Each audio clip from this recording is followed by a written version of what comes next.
What's up, Internet? We are back in Opoona. I did some looking up because I'm insane like that, and I just have to make sure I did absolutely everything wrong like I always do. That sand weasel quest, we could have done it in the desert. Yeah, we could have actually done it, but to do it, we had to talk to like 3 completely nondescript NPCs, and we're actually locked out of there for now. So we'll go back there and get that done once we get a shot to do so. But until then, we have a new environment to go take a look at, which, from what I remember, is basically a giant art museum, which is pretty cool. That's not where I want to go. I don't want to go to Tokyo. Didn't do Gotcha Force last week. That was more a matter of technical issues, though. I hopefully got that all settled out. Again, I'm sort of in the middle of moving a whole bunch of stuff, and it's probably not going to be done for a long time. Because moving stuff to the storage room I'm going into, which is a significantly bigger place than my office and bedroom, it doesn't have power, so yeah, I'm currently sitting on top of a giant pile of stuff that's supposed to be stored here, mainly because I can't take my actual stuff out of here yet. So it's kind of a suboptimal thing to do. Also, in like 21 and a half hours, I'll officially be 30, which kind of freaked out about, honestly. But what can you do? I'm just going to try and enjoy the last bits of my 20s, I guess, for the next little bit of this. This will be like probably the last stream I do in my 20s. That's kind of interesting. Alright, so we're in Artilia Dome. Because it's a new dome, we get a new photo. So let's get this taken, and hopefully we get a good photo this time. The nice thing is, as you go through the game, the photos they take of you get progressively better and better, so hopefully we actually get a good photo. Hopefully. Probably not, but hopefully. My expression has improved. No, I think your photography skills have improved a little bit there, concierge, but let's go.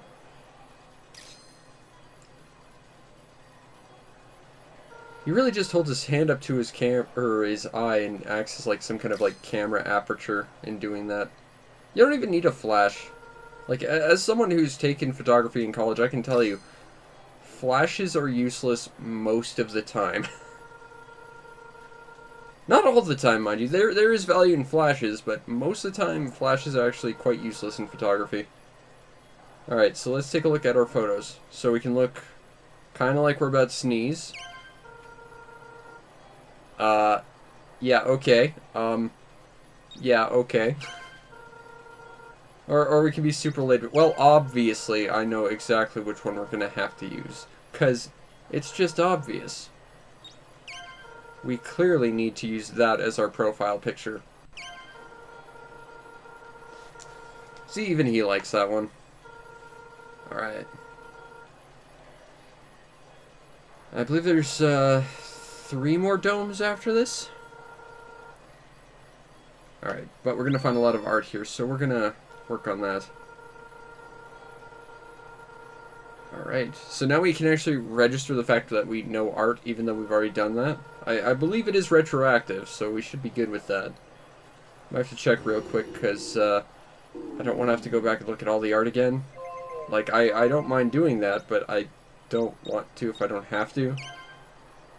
Nope, it's retroactive, and we've already seen almost a third of the art in this game. In fact, we probably have seen about a third of the art. That's not bad. We're doing pretty good. We're becoming a very artful alien, which in turn I think will help us become an excellent model. Or a breakdancer, one of the two things. You get to do a lot of different weird jobs in this game.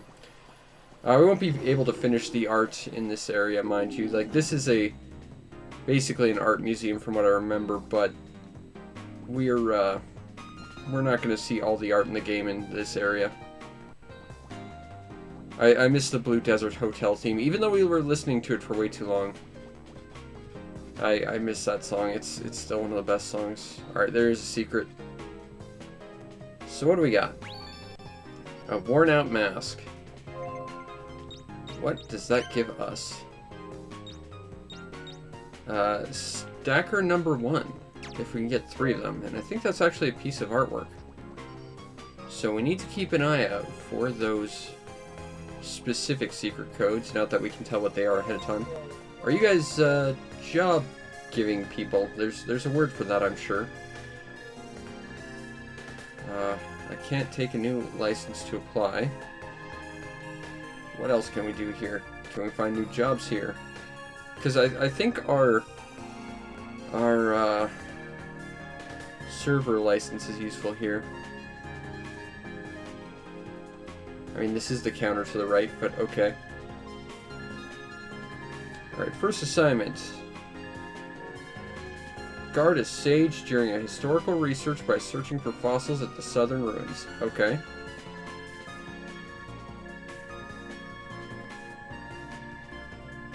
And I do believe that will lead us to our next party member. Unfortunately, we are not a citizen of Artilia because we haven't earned an Artilia license yet, so we're not allowed to go anywhere. I dislike, but I also like that. I dislike it in the sense that, you know, having to go through all this stuff just to get a license to explore the place, that's annoying, but I like it in the sense that it kind of makes you explore this place a little bit more and do all the more interesting stuff before you can, like, get through and go to where you need to go.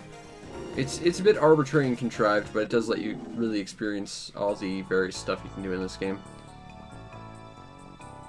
Alright, we got some Casio freaking elevator music going on here.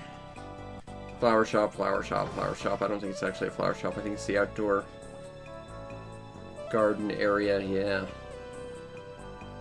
This place is like permanently at dusk, and it just has some really brilliant lighting.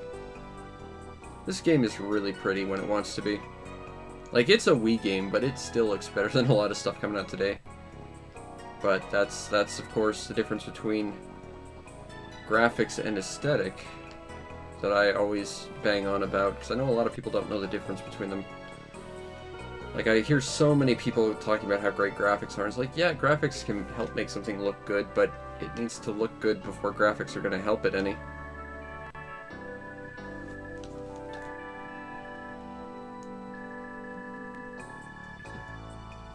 Don't return to Tokyo, I'll help you. I'm famous. I feel like this is going to be an important character in our future. Like, we can either work here or add her to our friends list or something. Don't go back to Tokyo. You got this, Meg. I believe in you. Also, secret code. Gotta get that code. Come on, be the thing for the art thing. Blue tacos. I could go for some tacos, actually. Tacos are delicious. I can't handle much spice, but I do like me my tacos. So let's see, we're looking for blue tacos. Fire coat or ice coat, interesting. Now, fire coat, of course, gives us fire resistance, but also fire damage. We already have one on there. But if we could get ice coat, I wonder if that would counteract the fire coat, or if it would, like, create hybrid damage. I genuinely don't remember how that works. Let's talk to this guy. Yep, you can watch different TV channels where you go. If I recall, there is an interview with Goldie who talks about Paradise. At one point, I remember that.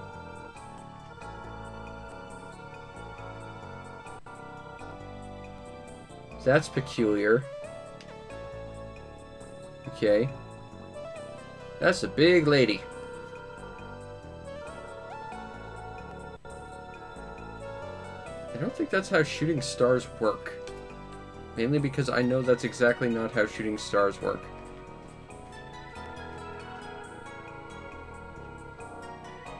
There's a lottery. I probably shouldn't play. I have the worst luck at everything ever. Is there a secret code there? There is not. Okay. Also, again, just some tasty lighting here. Can I go in? Ah, yes, this is like the outdoor art market, if I recall. We're gonna go in here and buy some art. Maybe.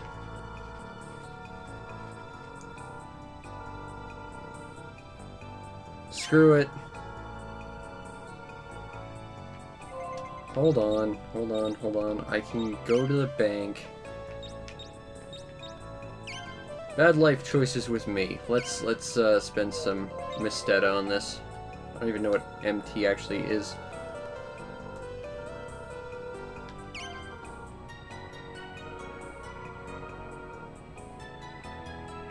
Fourth prize. But what is first prize?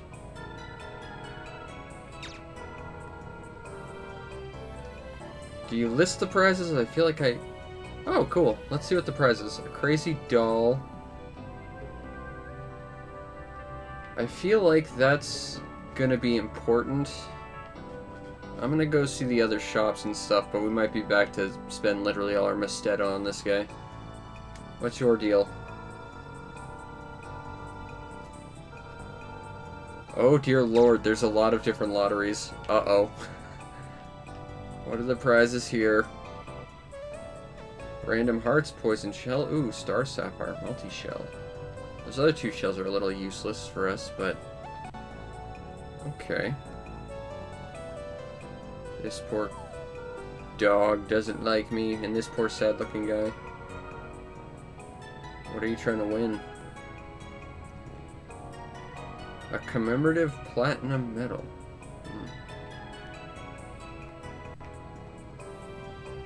How much is it per spin exactly? Ah, it's cheap, but the rewards seem to basically be useless. Okay. Hey, there's a guy back here. Are you cheating, guy?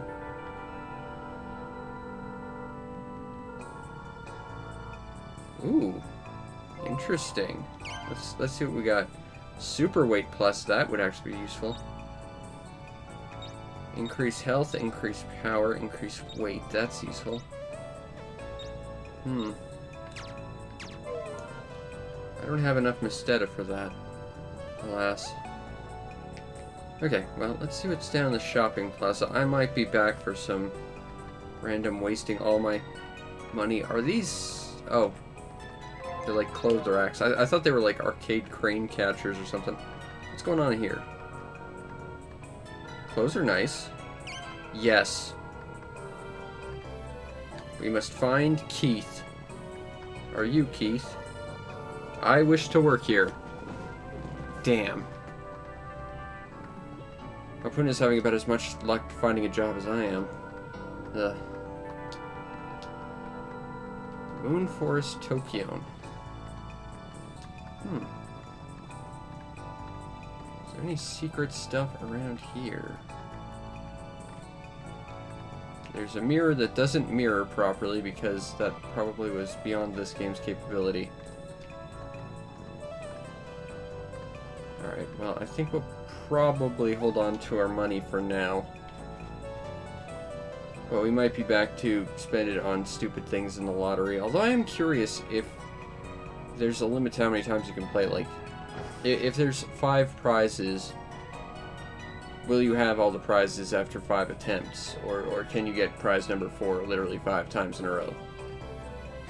Like, depending on how this game is made, that could be a deciding factor. Also, it's Opoona, by the way.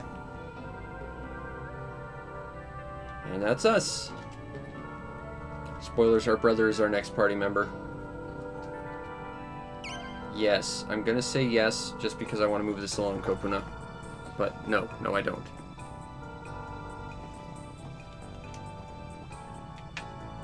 And then I think this area is kind of like a big loop around, so we'll have to wander around here a little bit.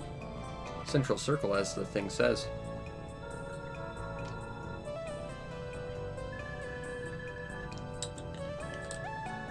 We need a star sapphire.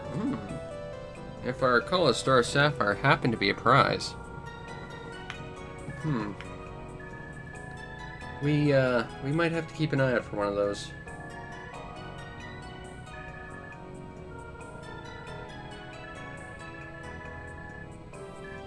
Or not. Maybe we have to hook the manager up with a star sapphire.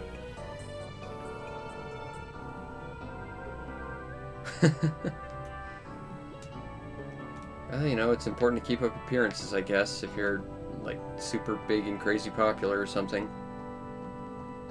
I don't know, I've never understood that mentality. I've always just sort of genuinely been myself, but that's how I am. I am the one from the accident. Spacecraft should either have a dash or a space there, but okay.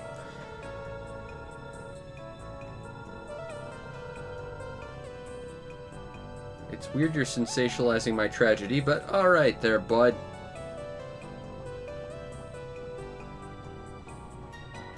This place is huge, but at least it's kind of sensibly laid out, unlike the starting area. Also, there's Goldie.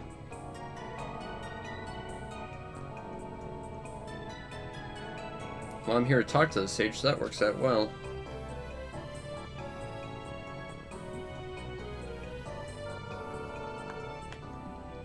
Alright, so we need to get our job from this sage. He's named Crescent because his hair and his beard makes him look like a crescent moon from the side.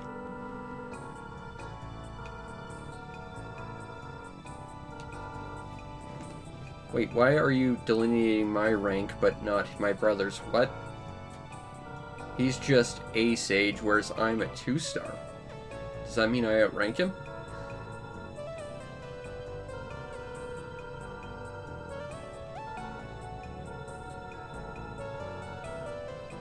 Yes. No, our species are ridiculously resilient. Our parents are probably fine. They're probably being held under, like, cryogenic stasis just so that we do a bunch of stuff for these people. Give me assignment now, please.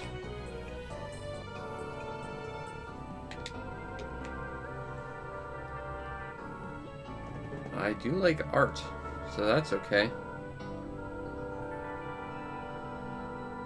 Did the domes fail? I mean, I'm pretty sure we're standing in one that's perfectly fine. Okay, I guess there's now destroyed domes. Okay. Ah, I get to guard Opoona. Alright, let's go. I want to say no just to see what'll happen, but I'm pretty sure it'll just loop us, so we'll say yes.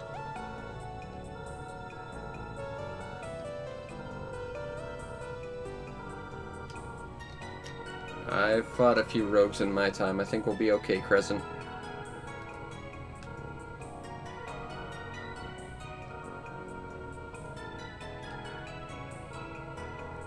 Actually, it should be worth noting that my bonbon is bigger than Opoona's. It does sort of indicate that Opoona has had more of a personal growth than his brother. Oh, I can't learn how to play piano.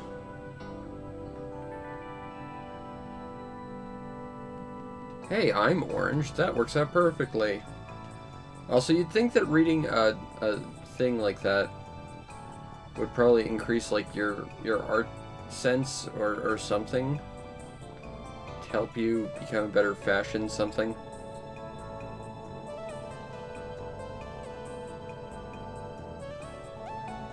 We have to be careful. Yes, I know there are rogues, I've been told this. Robot type ones, by the way, I think they're allergic to electricity. Now, I think there's also a whole bunch of... I don't know what kind of song that would play. I can't read music notes. I don't have musical skill whatsoever. Among everything else, I don't have a skill, and music is one of them. By far. In fact, I don't have a good history with music because of the way I was taught music in elementary school. Can I go in there? No, I can't. Okay, fine. We'll see if we can find some art around here anyway. But, like, my history with music is rather peculiar, because in elementary school, our music class would basically be, you'd walk in, they'd hand you an instrument, and they'd promptly tell you not to touch it. Like, and that was like a music class, is just, hey, have a musical instrument. Now don't do anything with it. It's so weird. And it was just so boring. Maybe she's a robot or something. Although I think I saw her blink, so I guess maybe not robot, unless she's programmed to look kind of vaguely human. Oh, that's sad. I'm sorry, I'll see if I can find her a will to live. I know that's a bit of a challenge. I recognize this guy. This is the guy who tried to steal our money for random crap from lottery stuff. Maybe we need to get that star sapphire for Mimi before we can go. Also, again, capturing some motions this game.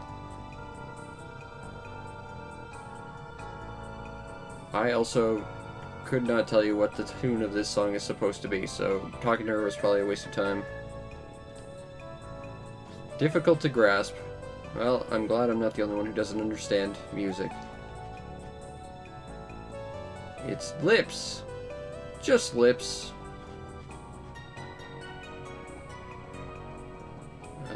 I want to walk past you and explore all the tents to see if I can find secrets. Now that is definitely art. That I can agree with. Everything else about it I'm not sure, but I can at least say that is in fact possibly art. There's the TV station. Someday we'll be on that TV. That's pretty. I at least understand, like, environmental portraits and stuff. That I get. Oh, also we get to learn how to play the ukulele. Spoilers. Spoilers, I'm sorry. I should not have spoiled that, but there is ukulele playing in this game. Okay, now that's the way we should go out, but again, I just want to check all these tents for secret codes. There's this guy with his stupid hair. Also this, which I think is some kind of face. Hey, it's Ine.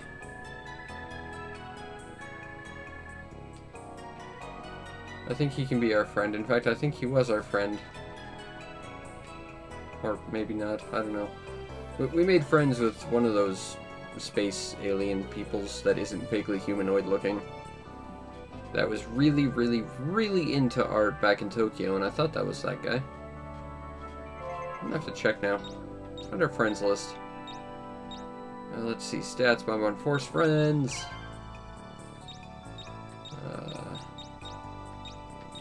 Got some friends from Blue Desert. Nope, I guess not.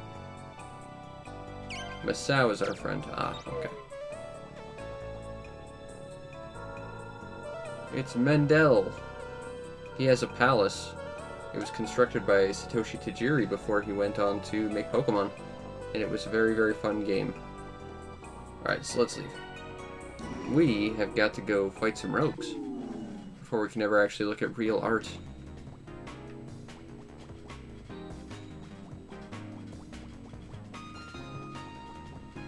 I know I've said this about, like, basically every song in the game, but I like that song. It sounds like a high-tech city sort of thing going on.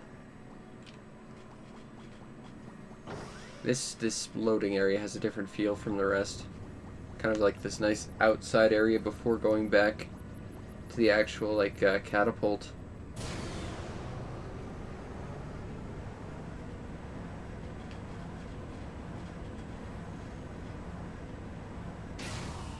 Alright. Time to go on adventures and fight some rogues.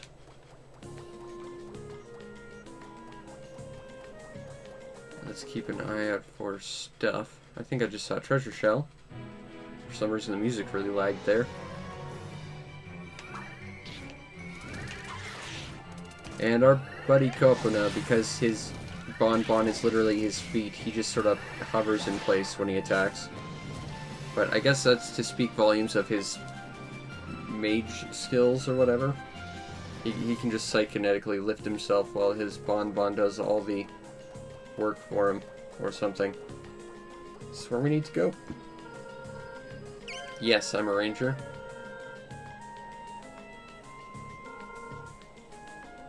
I am not amused by this person.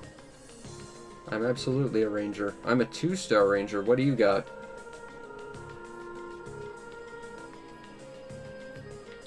No.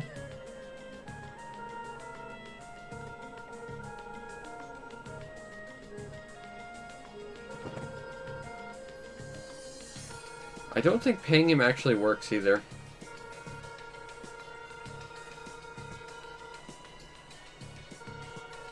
You guys are mean. I need to find fossils in the ruins.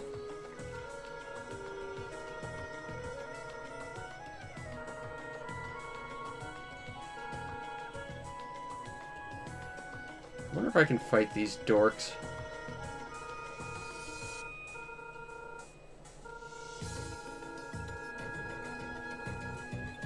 Yes, that was probably our spaceship.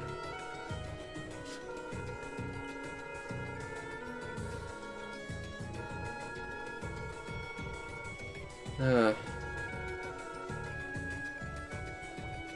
don't think we have a choice. I think we just kind of have to sit here and go explore for spaceships now, even though that is expressly not our job. And I feel like we'll get in trouble for ignoring what we're actually supposed to do, but what can you do? Also, pink slimes seem to run away.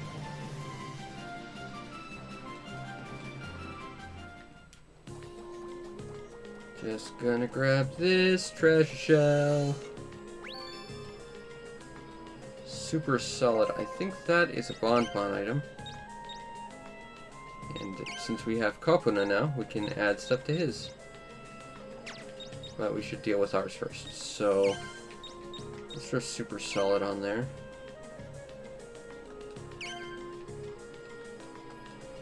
And let's throw some stuff on Opoona's. So he'll get weight plus, yes.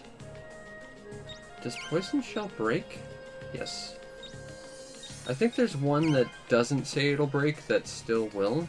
Because they just forgot to, like, write the odds anywhere. And that kind of sucks. What can you do? Do we have extra coatings? No. And they probably go to Opoona's first. Alright. Well, we can wander around this nicely lit area. Gummies!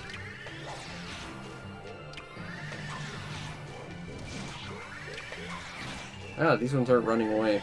I may have mis-strategized the gummies a little bit. But we won the battle handily.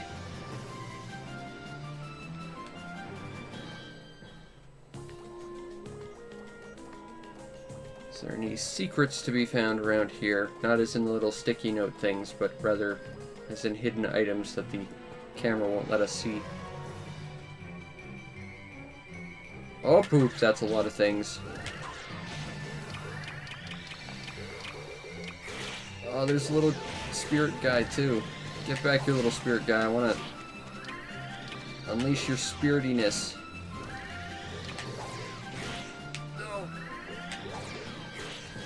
There we go. And that's what happens when you activate spirits. They're kind of awesome like that. Completely unreliable, but awesome.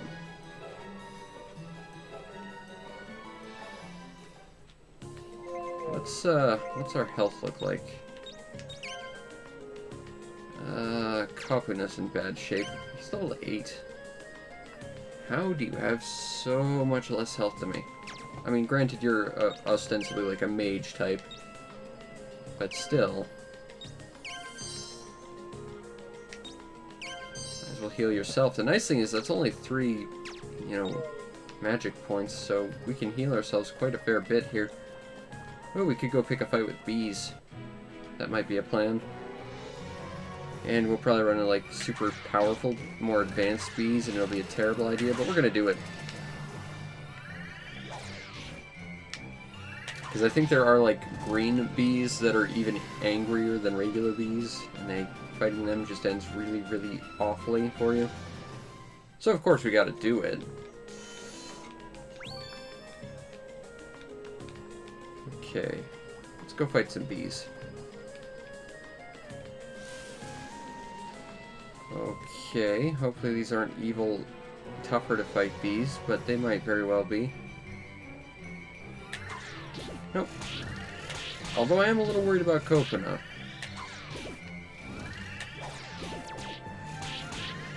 The fact that we basically have at least double our damage at this point, it's not really too much of a threat. Like, Opoona, if they focus purely on him, could possibly get knocked out, but I think Opoona's fine.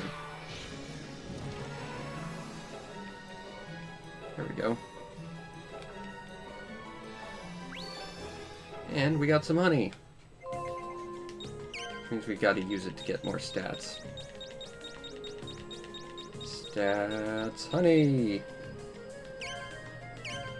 And of course we're using that on Opoona.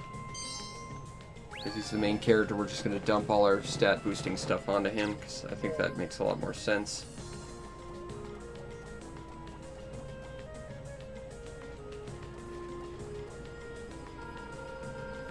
That is exactly who we are.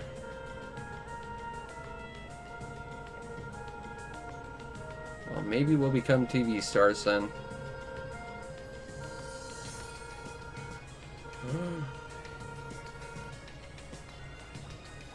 But there was a beehive already.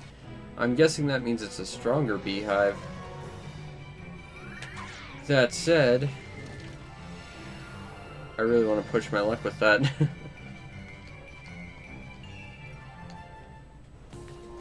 Let's go pick a fight with bees. Because I don't like listening to authority. Oh god, they're red bees. This might be a bad idea. And by might be a bad idea, I mean this is a terrible idea. We're gonna die. Well, they have double the defense.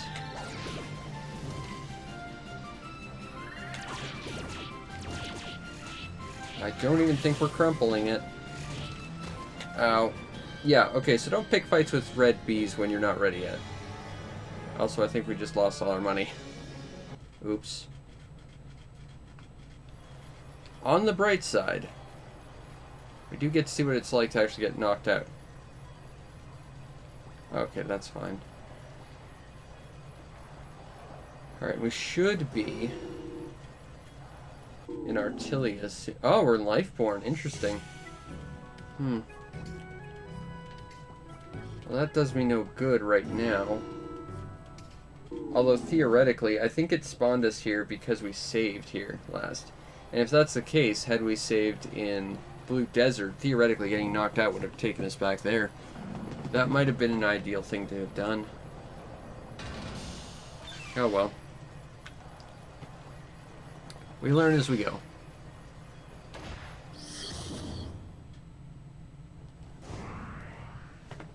Alright. Let's this time maybe not pick a fight with bees. If we can help it. But let's be honest, we can't help it. We have to pick fights with all the bees.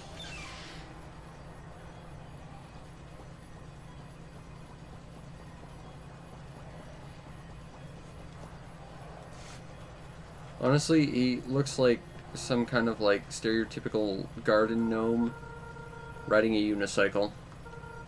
Hey, it's Misao. I was talking about him earlier.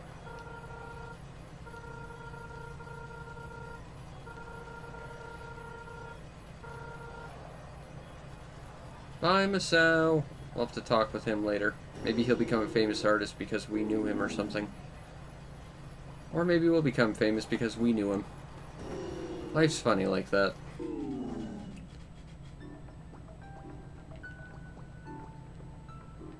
Wait a minute. Poop. Oh, actually, I don't want to be here, but this will save me from having to do a thing later, so let's grab our hoverboards and go pick a fight with bees we can actually win fights against. So, you already have that secret code. We have to go down. That's up. That's up. I think we actually have to go into the business center or whatever this is. Go down past this lady. We're gonna get ourselves some extra honey, and then we'll probably not pick a fight with those red bees that murdered us horribly, but we might go explore that crashed place, and then maybe we'll finally be able to get those fossils from that one guy who really, really, really wanted fossils just so he could sell them like a bad person. Although granted, the only reason we want fossils is because someone told us to get them. I mean, literally we have no greater purpose for them. We're just, you know, to be believed that they're going to be useful in the future, possibly. Alright, so gotta go fight the bees, which we are going to be grossly overpowered for, which I'm not complaining about. Granted, this is really far out of the way, but I didn't exactly expect to go back to Tokyo, and I figured it would have spawned us at the Artilia Skypod station, but they all look the same, so what can you do?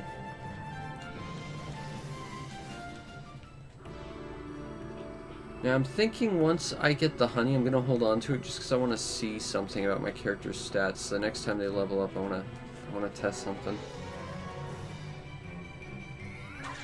So we might not use the honey immediately, but it will get used, rest assured.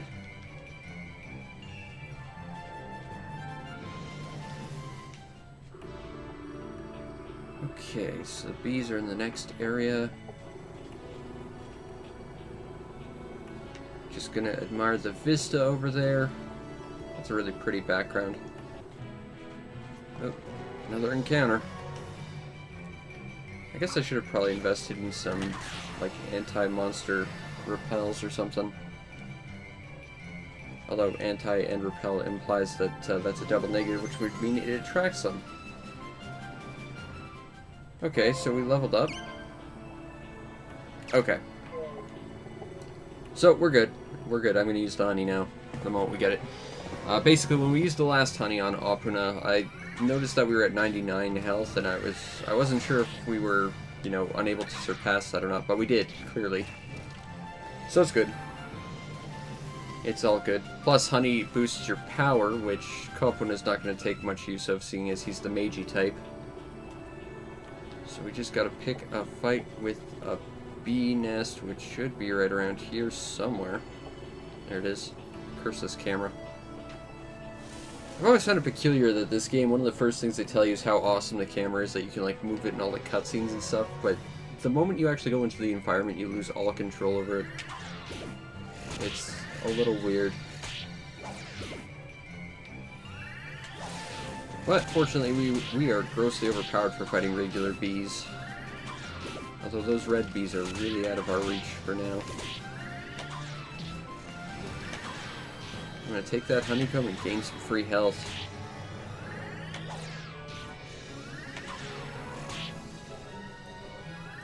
Also, the bees have like little... They're robot bees is what they are, which is weird. They've got like this weird like plastic head thing. Weird looking. Alright, so we got our comb of honey. Unfortunately, we can't pick fights with bees a second time to just spam honey. But we are getting... Oh, it restores HP and FP, but gives us +1 power. Ah, I see, so it's just power. That's okay. That's basically exactly what we needed anyway. Alright, we're good. Oh, do I have a pocket taxi? That would save us some grief. Let's find out. Yes, I do. No, I've got a pocket tent. That does me no good right now. Alright. Taking the long way back home. Then we gotta get back to Artilia to go check out the wreck. And if I recall, the wreck is where you get like the first message that like your bonbon is actively increasing in size because of your experiences and stuff. I'm not sure if that's like an actual functional increase or just, you know, a morale sort of thing. Like, hey, you're growing as a person, getting through the plot, ergo you're stronger. But, you know, I always thought that your bonbon looked a little bigger afterwards. And I still think that Opoona's looks bigger than Kopoona's to begin with. But he's also the ranger, whereas the other one's the mage. Although I use them both to hit things real hard with their bonbons, so, you know, it matters very little in terms of what their actual job is immediately. I think the biggest issue with the magic system in this game is that enemies will constantly attack you while you're trying to cast magic. And I find that far too stressful to really invest too much time in, so I just keep throwing my bonbon. Just so that I don't have to worry about enemies attacking while I'm trying to set something up. And ultimately either getting knocked out of my chance to do it, or like getting killed before I get a chance to execute.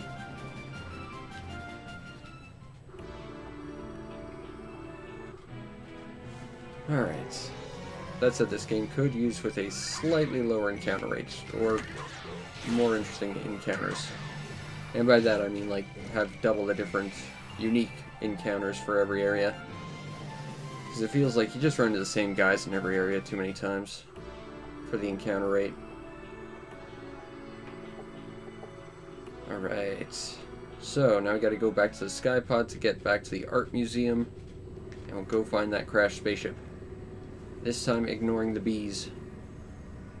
Because they're angry red bees that dislike us. And our awesome orange floaty bonbon thing.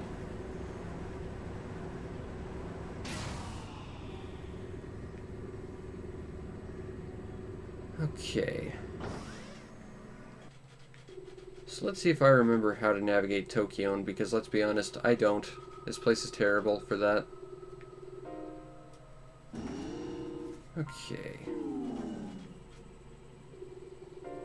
Actually, it would be interesting to see if we could go to Blue Desert now. Because I know they said we couldn't, but at the same time, they didn't say when we'd re-unlock it. So it could be just waiting for us to unlock our second character for all I know.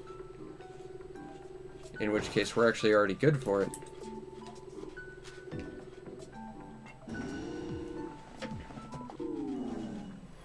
So let's take a look and see where we can go. Okay, choose a destination. Nope. Unless it's in one of the ones on this side, maybe. Based on customer citizen ranking.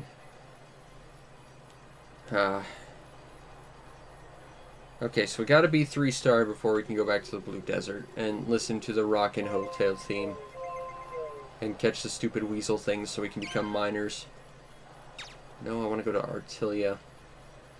I don't know why it dumped us back in a Lifeborn and then decided immediately that we were going to go to Tokyo.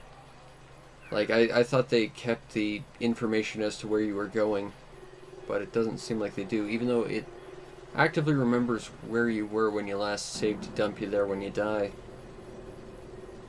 It seems a little inconsistent with what this game chooses to remember.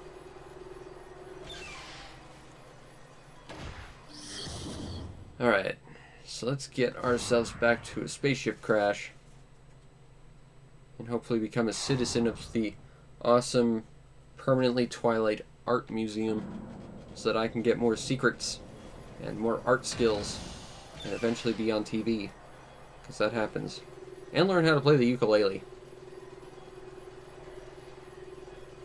But again, I tried to do that in real life, and given my art or my music class, I never actually even got to play it, even though they handed me one every single day. Not that I'm bitter.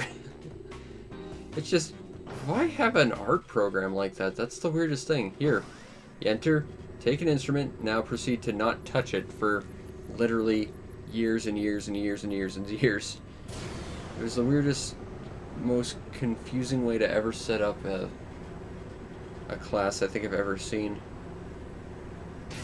Okay. So we're going to save here just on the off chance that we somehow get murdered. That way it should, at least based on what I understand of how this game works, dump us right back here. Ideally. Okay. So now we're fighting these guys again. Fighting the big, scary dog things. The battle egg. I've seen that design in a game before, but I can't think of what. Oh, you know what that might have been that I'm thinking that dog thing's design was from? It reminds me a lot of Graffiti Kingdom. You have a little, like, sidekick buddy who's looks basically exactly like that. Alright, getting all the Masteta. Actually, I think it's called Mattia, but I play a lot of PSO2, so I'm going to do that a lot, I think.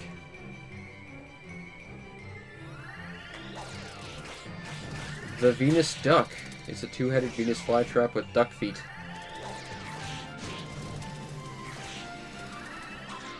I appreciate that Opona's healing takes so little energy, because we're probably going to need to use it a lot. But I guess that's the whole point of adding a mage to the team is, you know, the whole idea that you're absolutely going to abuse magic.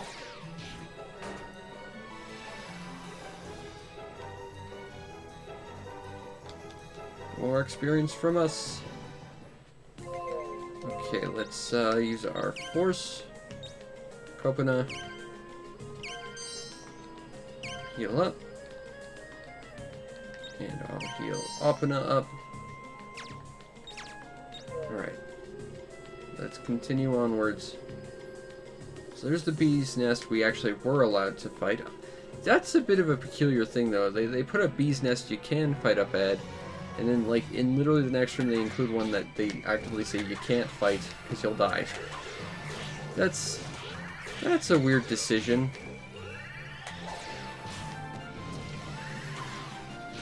I'm not gonna say I would have done something like that were I designing this game. So the whole thing is, you know, teaching your players rules and stuff. But if you're actively, you know, kind of rewriting the rules from a room-to-room basis, then they're not rooms. They're not rules, rather. They're rules in the same sense that the English language has rules, which is, it doesn't. It likes to think it does, but it doesn't. And that's why English is like the most backwards-ass language known to man.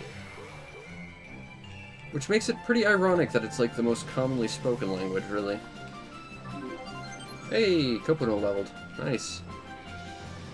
I don't know what Force Pyramid did, but good job, buddy. Oh no, we're going towards the camera again, which means we're not going to see anything. What does wild grass do? Oh, that's right. The characters' pockets are separated, by the way, so any items we gave Opoona, Opoona has no access to, which is a problem. Natural plant. You are attacked with pointy teeth and sharp nails when trying to pick this grass. Gather 7 and perhaps give them to someone. Okay. Okay, so move to Opoona's pockets. Move to Kopoona's pockets just so that we recover full. Yeah, I want that. I'm gonna put a lot of this stuff on Opoona just because he's less powerful, and therefore if we need a designated healer while one person ends up attacking, Opoona would probably be the better attacker out of the two.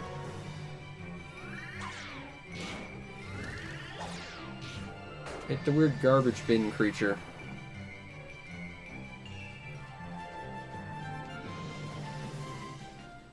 Okay. Oh, we're going into a cave now. To the Miracle Wilderness. I don't know how far away it is, but I know that there's some place where you just get stopped because there's like this giant monster that's just asleep in the way. It's a very weird thing, and for some reason that just stuck with me as being like one of the more noteworthy things. It's just at one point this giant monster just sitting in the way.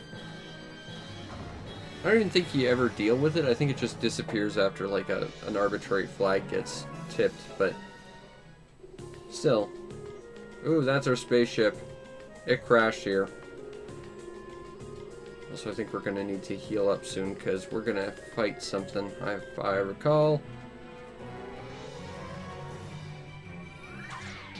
Might be good if we could get an extra level in between then and now, though. Actually, if I could hit the duck, I could go clean through the hippo to get them both, ideally. Opoona, please don't die. I need you to level, buddy. Alas, the dedicated healer can't take much of a punch. Ergo, dedicated healer. Classic white mage trope. Gotta keep them at the back of the party, except you can't do that in this game. Actually, what does Force Pyramid do, out of curiosity? Offensive support. Bind your enemy with the spirit of a dead person and prevent them from using force. Interesting. So, basically it's silence. Okay. I mean, your most effective stuff still at this point is just healing me, Opoona, but... Ooh, treasure shell, treasure shell, treasure shell, treasure shell, treasure shell. Want the treasure.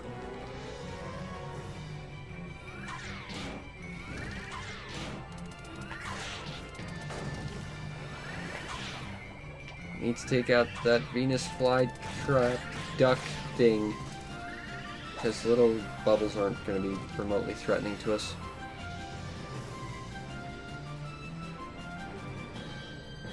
Alright, got a bonus of some Misteta. Hey, a pocket tent. I mean, I know I was complaining a little while ago for having those when I needed a pocket taxi, but as of now, a pocket tent would actually be really useful. if we're gonna park ourselves right in front of a boss fight to heal up.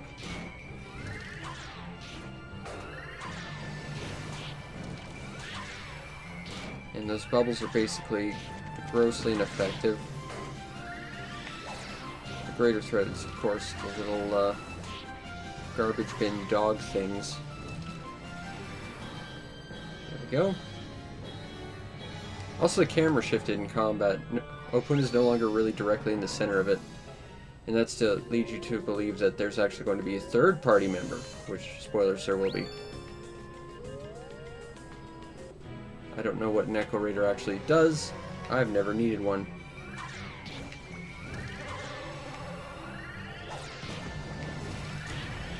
What? Okay, I think one of them just killed themselves, and the other two healed themselves. And this one's now randomly dancing. These radio enemies are weird.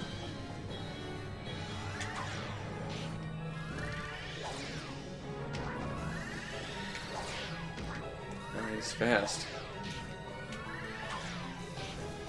Alright, that knocked him down. Ah, we leveled up then. Which means we should be level 11.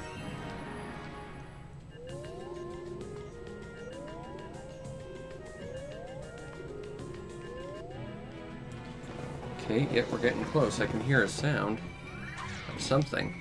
What specifically, I'm not sure, but there's a sound. Which means we probably need to use that pocket tent sometime soon. Oh, thank you, fire effect.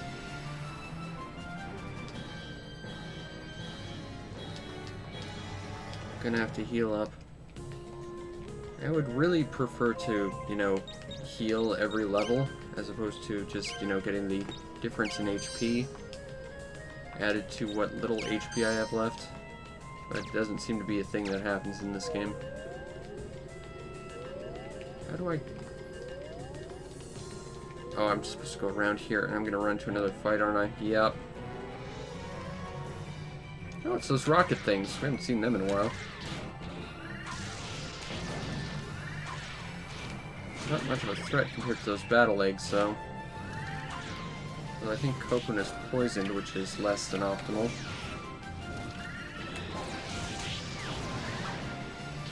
Take out those rockets.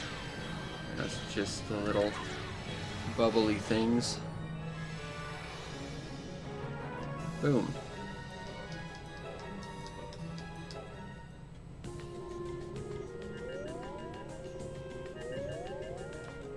And that's the chair that I believe Mamina hung out in when she was piloting the thing. Let's see, where's our healing tent? That looks like a ham. I'm just gonna say it. That looks like a ham.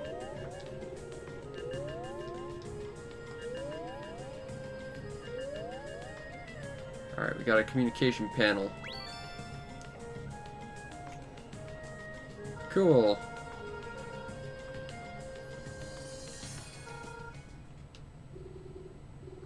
Uh-oh. I feel like we weren't supposed to be here.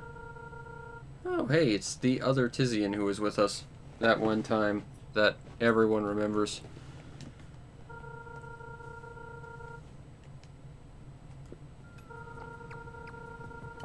And it's that one guy who desperately wishes he was a Tizian.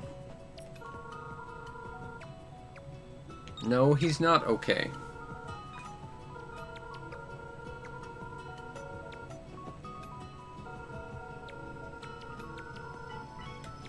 Hopefully. Hopefully we'll make it back, but I don't think it's going to happen unless I put in the legwork.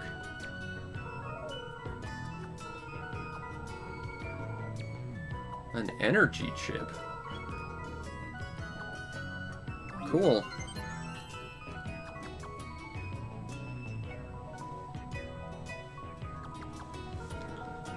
So it looks like our bonbon did actually get a little bigger, and it's going to do more damage now. Yay!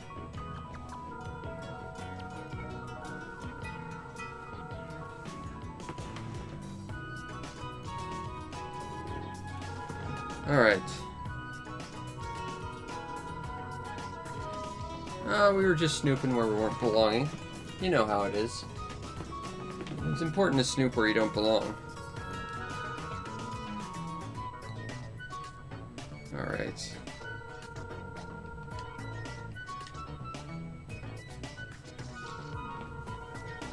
There might be a clue, but probably not.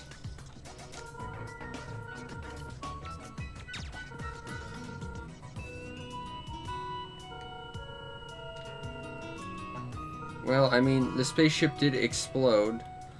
Kinda.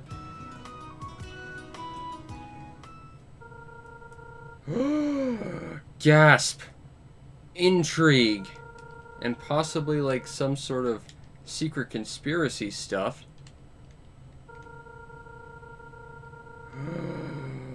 We're learning about amazing things right now.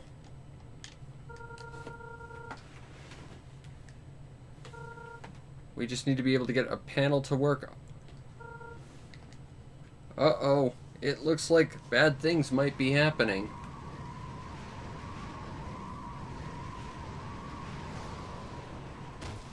Oh no! Those guys we definitely were friends with and were totally attached to and remembered their names. Alas. Alas, they are gone forever. And we're back in Artilia. And also we've got a transparency effect. And our brother just appeared behind us. Because he's magic like that.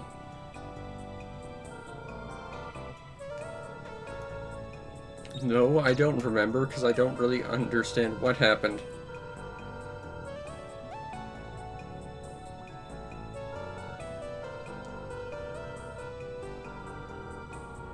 There was a nearby ranger, you say? That's not at all suspicious. Yes, I was actively told there. You know that it was a giant freaking spaceship crash, right? I mean, how did you not know it was there?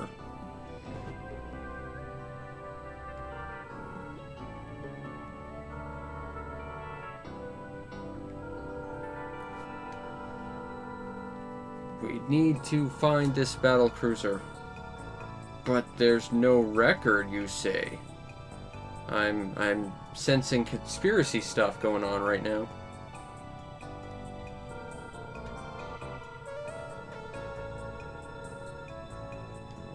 Then it's proof we must find. Wait. We do have the panel, though, although it's probably pretty busted up. Found a panel to the spaceship. Apparently recorded everything. Then you're very useless, Sorate. Although our robot buddy, the concierge, seems to know what's up.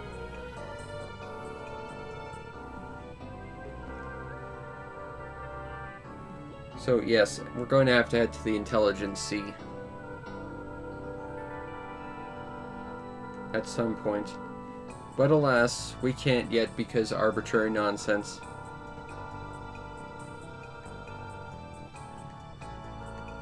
Arts I can't look at because I'm not a citizen here, though.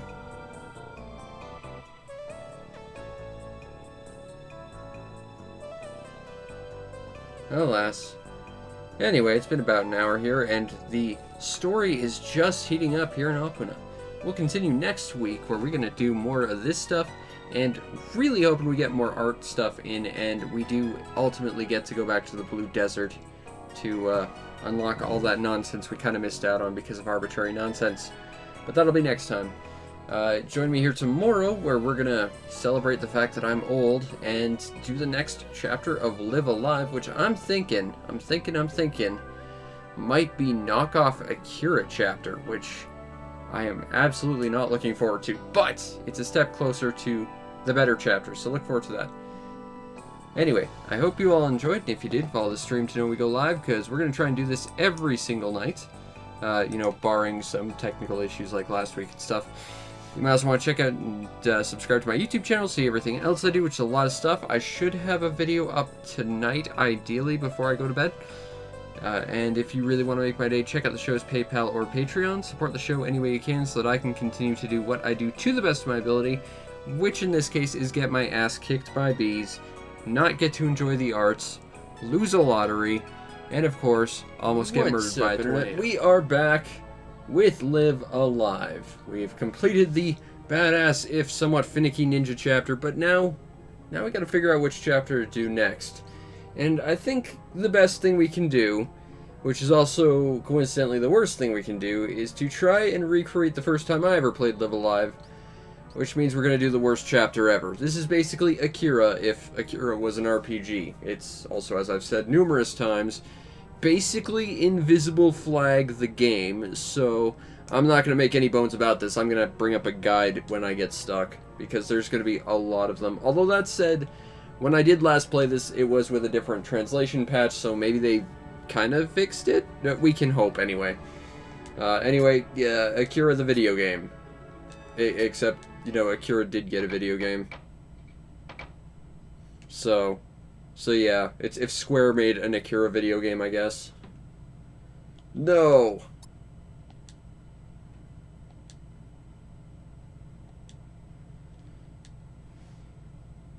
I'm exceptionally not happy because as of 2 hours, 46 minutes ago, I turned 30. Oh, I'm old. But you can tell this already has a completely different sort of art style to the original chapter we played. And that's going to be sort of a consistent theme, is every chapter is going to look different, it's going to play different, it's going to have different themes in pretty much every respect. Unfortunately, this one is, it's not so good, but we do have to get through it at some point. Might as well get it out of the way, I guess.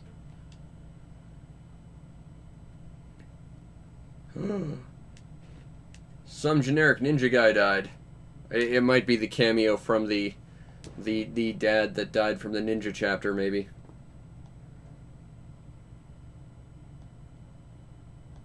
Alas. Riot police. So we know we're in a dystopian future because there is a riot police. And there's going to be gang warfare. And lots of other really, really fun things.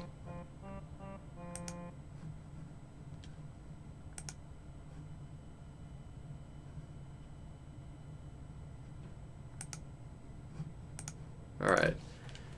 So, we're playing Akira the video game, and I don't know how I feel about this chapter. Like, it's pretty much entirely negative, I'll tell you that much, but... See, they're not being subtle about this. You're defaulting to Akira. Now, because this is my playthrough, I'm gonna have to give him a new name that is although I have about as much enthusiasm for that as actually playing as this guy. We're gonna call this guy Zeno. And the reason for that is it's totally a reference to me and a character I made for a game earlier.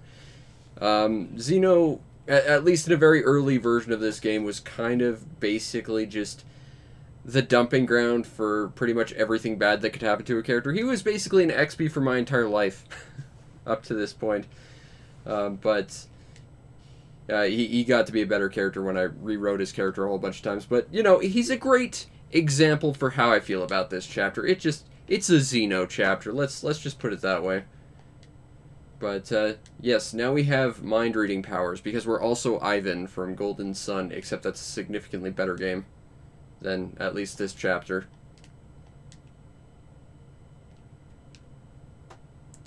And he's telling us to do it to him, I guess. In my case, I would automatically drop it to one of the corner buttons for quick use because it's one of the most useful abilities, and then reveal because that is genuinely the most useful ability. But I've also played way too much Golden Sun, and I really need to get back to doing that at some point. Okay, so instead of being invisible this time, using our magical cloth of invisibility, we can mind read people. So that's the mind read effect. Hooray! We can mind read. Can we mind read animals? Probably, but I think we have to catch them. Get back here, bird. I want to mind read you. I want to know what birds think when you mind read them. Actually, I don't think you can. It's a taiyaki stand. I think we have to go here because we actually work here at one point, but that's not now, I don't think. Uh-oh. That guy looks sinister. And he doesn't have flowing anime hair, so you know those guys aren't the main character like us. Uh-oh. Mind read. Oh yeah, I'm the weirdo. I'm the guy who's totally walking around with skull masks.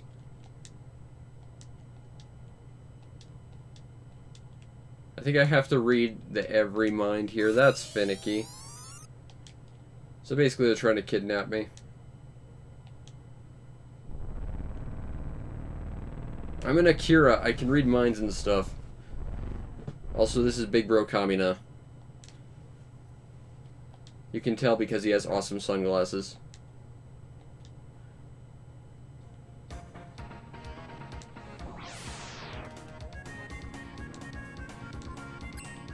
Also, he massively overlevels us.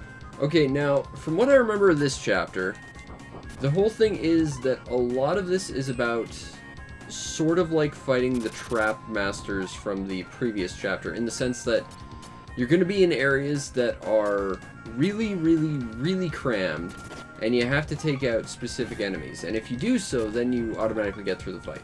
So it kind of plays more like a strategy game more than anything. But the battle theme's pretty good. I wish I could crank it up. Also, Big Bro Kamina here is not going to be a permanent party member. I think he leaves our party actually pretty much right now. He's here for the start, and then after that, we get another party member pretty quick, from what I remember.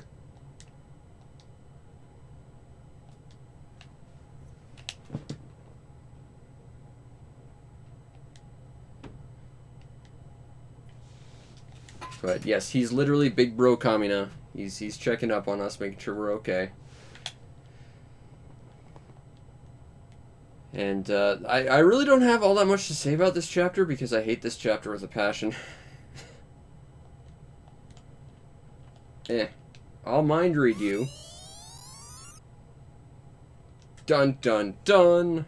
We now know who's responsible. It's clearly the guys that they mentioned were kind of behind a lot of bad things, ergo it has to be them.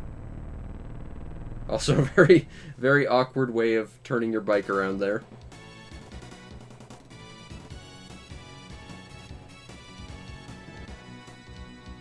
Oh yeah, we get an anime opening, that's right. Including a karaoke mode. So you know this game is serious about this chapter. Spoilers, but if the chapter being titled Mecha didn't give you a hint, there's a mech here. We're not going to see it until, like, literally the end, but there is a mech here. Also, I will point out right now, in case you couldn't tell, unlike the previous chapter that took place basically on one entire map, this one actually goes across many different maps, which is pretty cool.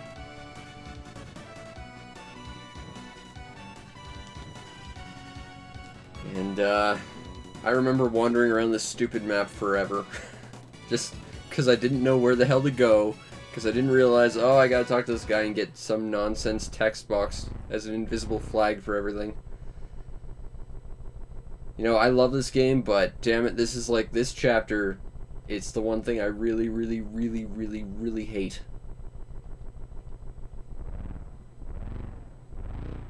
Later, Gator! You can tell this is a Japanese game because they use that term. Okay, now I think I gotta talk to everyone here because obligatory nonsense.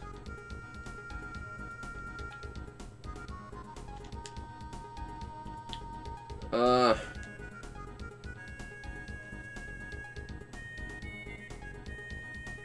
think I gotta talk to these kids.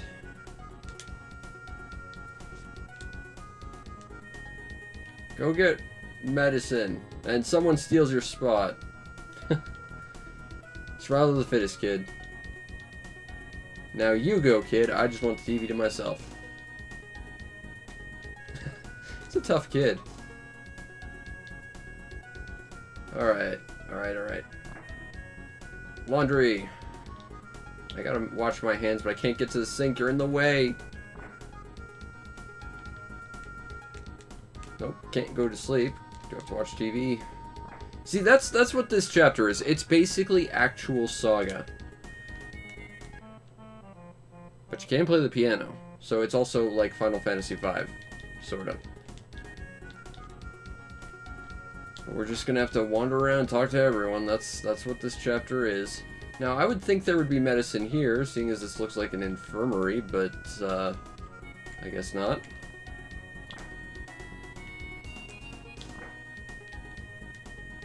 Director! I should probably go see her, because I think she's our kid sister. Mind reading powers activate. Uh-oh. Someone's gonna die. Actually, and that's how we're going to get our next party member spoilers.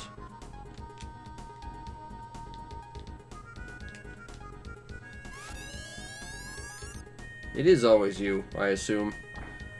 I don't like this chapter at all. This is the worst chapter.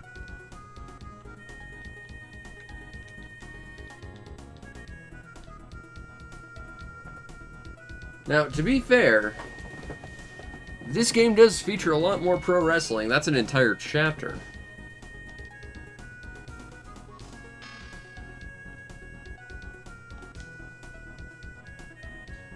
Ow. You're a mean little girl.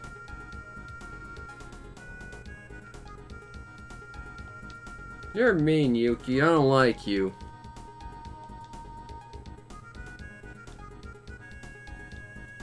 Also, we have a different item acquisition text box in the previous one. Also, all the dialogue is in a different font. Also, you killed that poor little kid, you mean little girl. Okay, so am I to use the medicine? Probably not. And our equipment, we start at level 4, that's kind of nice. We have to talk to all these little kids first. There's a turtle! Alas, we have to go help the poor turtle. Okay, what can we do for turtle? There, hands are washed.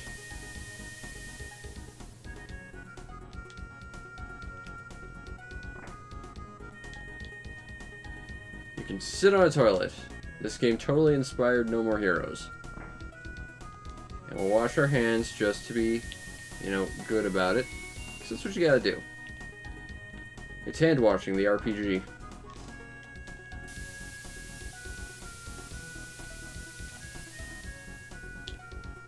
Okay.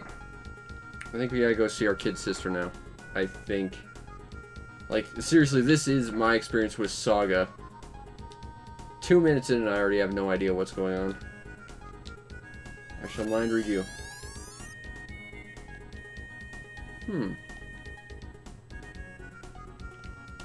Alright. Looks like we've triggered a flag to tell us what to do. So let's go talk to an antique dealer.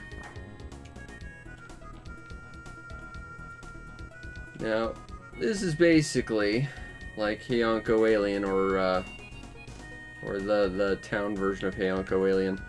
You run around here and you can run into enemies, and then you trip fights if you do that. Because, as typical fashion of Live Alive, there's no random encounters. Can I read the mind of the door? Oh. Oh. Oh.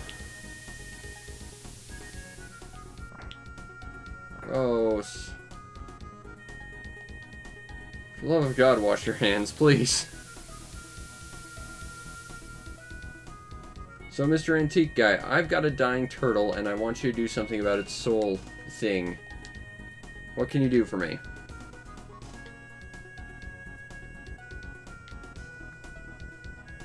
Or whatever it's called. Free quick travel, hell yeah. Teleporter.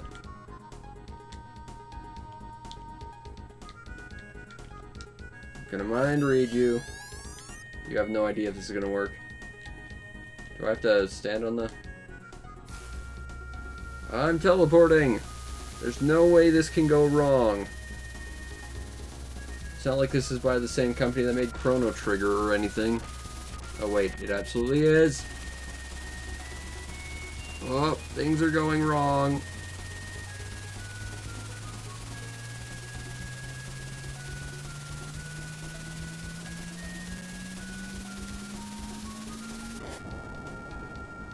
I think we're going by foot, Doc.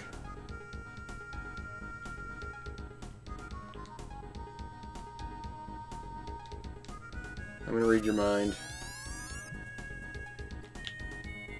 Yeah, but we need you, Doc. If you don't come with us, we can't revive the turtle, Mabob. Uh-oh. Go, go, go. Oh, poop. Okay. So like I said, this kind of plays more like a strategy game than anything, because the enemy target over here is in control of all these RC car things.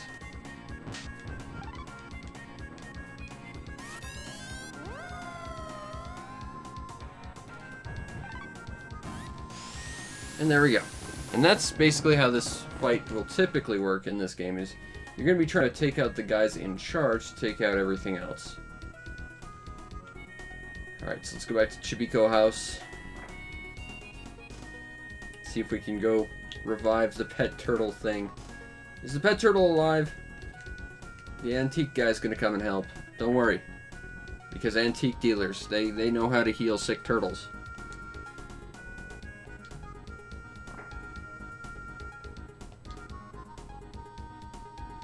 Or whatever. Liquefied.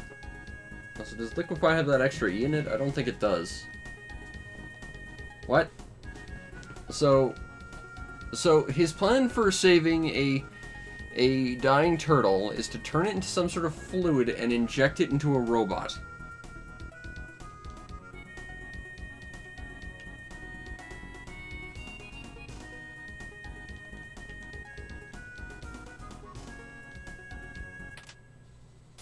Also, it makes no sense that there's an outlet somewhere where you can't see. That's just a perfect example of everything wrong with this chapter. And I'm going to continue to do nothing but berate this chapter as much as I possibly can. Because it deserves that, absolutely. Neat, I guess. Can I read the mind of Turtle Robot? Aww. Also, now we've got a new party member, the Turtle Robot. Yeah! Also, we may have killed someone.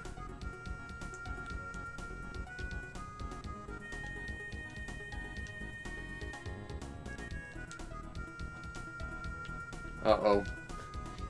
Are you planning on liquefying some people now?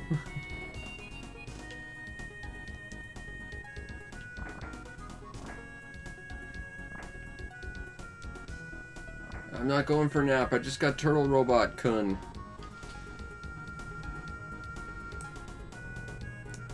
Alright. We can do this with our new turtle robot friend. Uh-oh, we should probably check on that kid. Not that it really will help too much to do so, because we don't really have any built-in incentive to do so. We're just going to do it because it gives us something to do, I guess. Not that we know where he went, we just know it's somewhere to the right.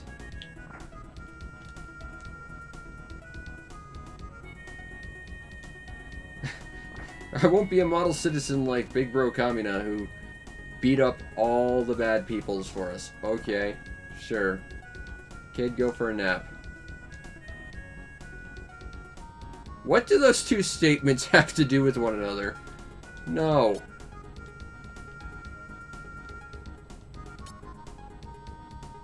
You can have this. I don't know if that qualifies as a snack, but... we gotta go to the snack stand, don't we? Okay. Well, let's see what our new turtle robot friend can do.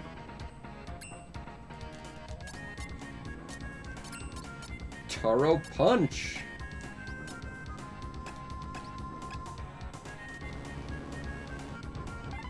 These cars look relatively nice. Also counterattack damage, by the way. Yeah, Taro's kind of badass. I don't think we get experience for the little drone guys, though, which kind of sucks. And of course, because we now have a second person on our team, they're gonna increase the size of our freaking hitbox. That's probably okay. You know it's not, but it's probably okay. Oh, there's something I gotta remember too. I don't know how far we're gonna get into this chapter, but I have got to remember to dequip all the nice, fancy, shiny things off our robot buddy. At some point. Because that'll come up later, if I recall. Give me a snack, Matsu.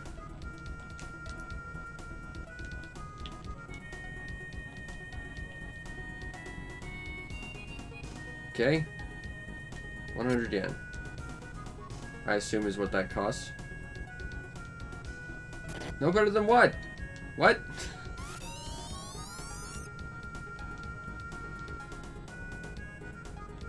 $300.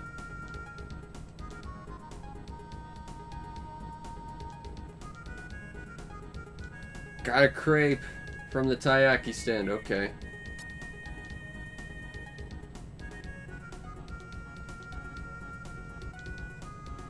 What? Okay, so, okay.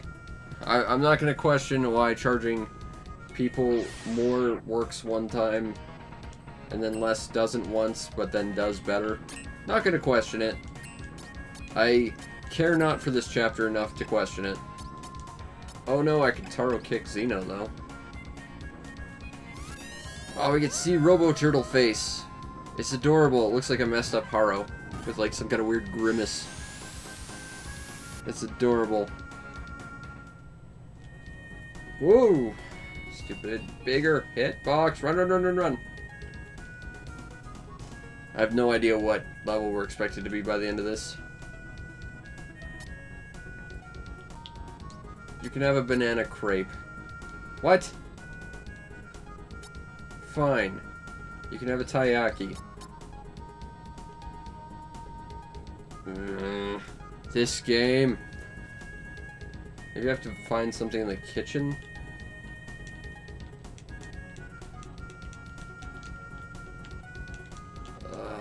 Or maybe I have to go help Matsu a few more times. I don't know. Welcome to this freaking chapter, where it's just running around, not knowing what the hell you're supposed to actually do. The chapter. We're gonna have to fight this guy.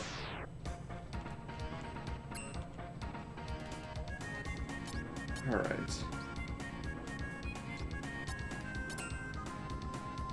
Rampage 94. I think I played Rampage 95. That was the N64 one, wasn't it? It was 98, wasn't it? I played one of the Rampage games anyway. Breakdown! Hooray! On the bright side, we're gaining levels. With a character I care not to actually use too much, but either way. Hey Matsu. I need a snack for a poor kid. I guess. And apparently what you gave me doesn't count.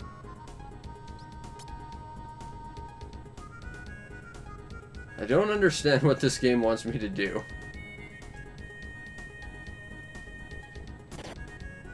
Oh, you're mean. I don't like you. That's really all you're gonna... Okay. 300 yen. Okay.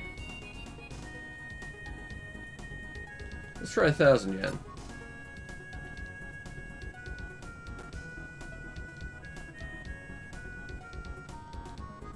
Okay.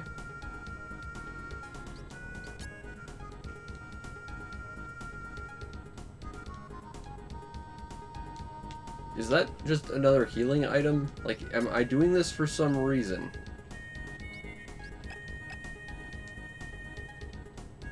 $10,000 yen. It was worth seeing if I could do that. Oh, we got someone now.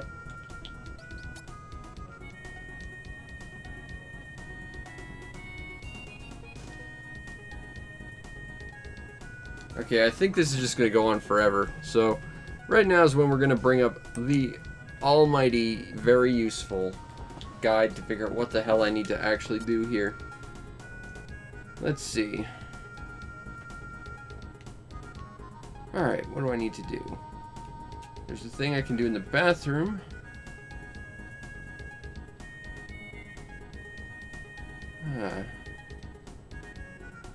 Got the turtle. Okay, let's see.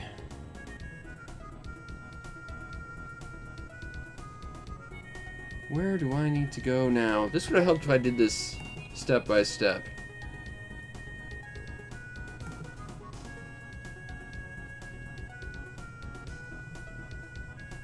Okay, so I think we gotta go back to Chibiko House.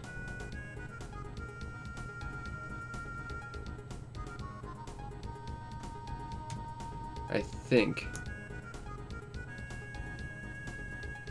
And we did actually need to do this.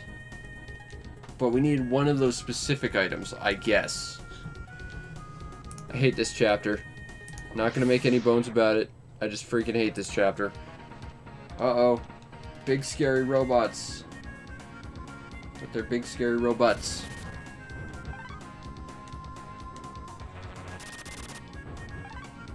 We're mostly going to be relying on our turtle robot to be doing stuff for us because our character is actually kind of like legitimately inept at everything.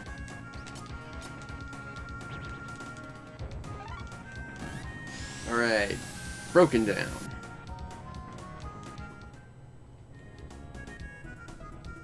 Okay, I think we want to go this way. There's always one guy running really, really fast, so we want to avoid them. Now, there are, as I understand, some extra bonus stuff we missed out on. Might as well grab them while we're here. If we can, at all.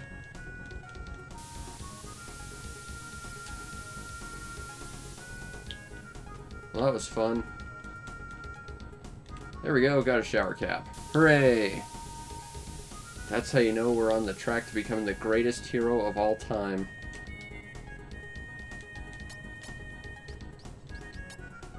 +1 defense. Rock and roll.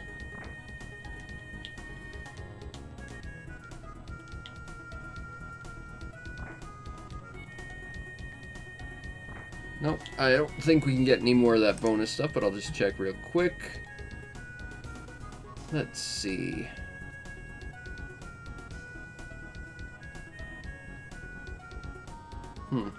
Nope, I don't think we will.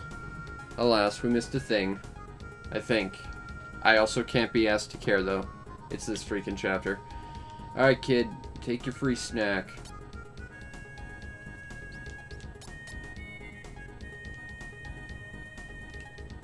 We got a glove. Hooray. That was actually important that we do that. We lost one. Huh. That's interesting. Equipment that does literally nothing. Hooray.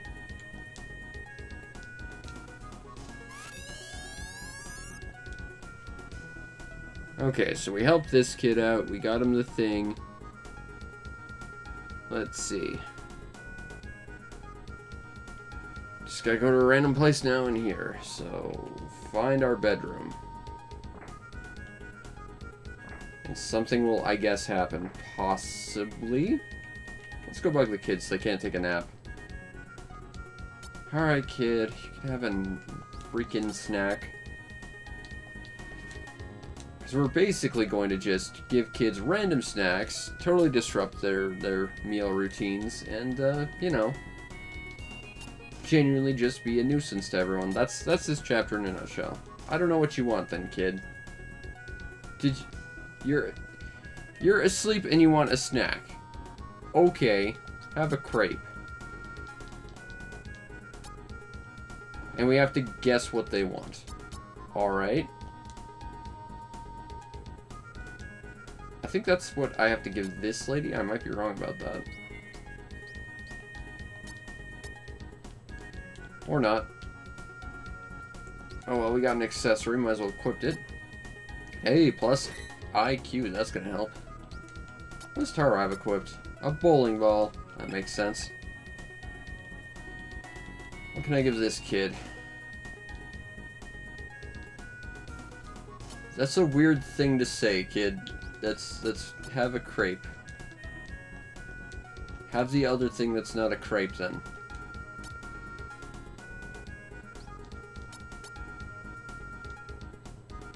Oh, we got a hat.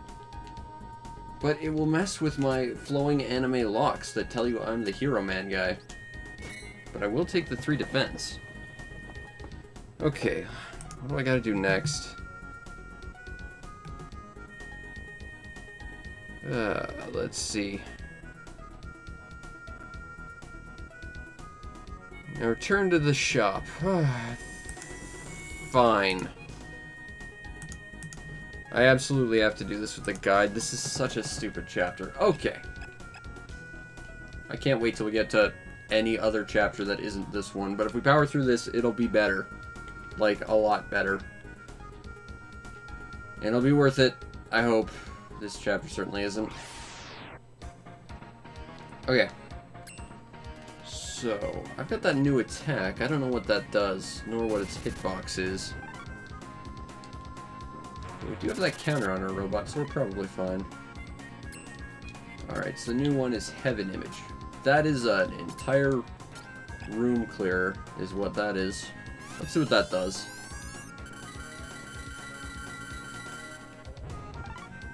Awesome. That was absolutely worth it. I'm just gonna keep a tally of everything that sucks about this chapter, and why the ninja chapter is infinitely better. It was finicky. That's the one thing against the ninja chapter. Basically everything else was better than this, though. But it does get better. The chapters... This is like the one black stain on all the chapters. It's just this one is awful. Alright.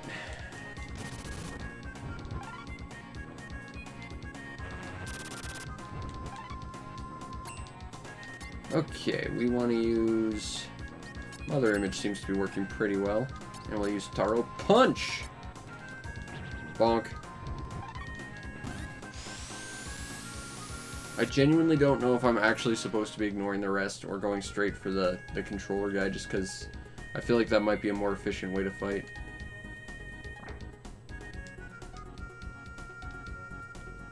Robot watched me use the bathroom. It was very awkward. Gotta wash my hands because it's an important mechanic, damn it. Oop, there's new stairs now. And more stairs. And more stairs.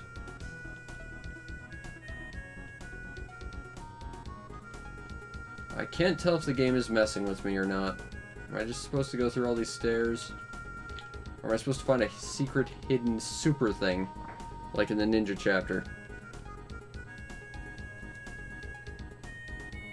Also, that's a mech. Yes, it looks very goofy.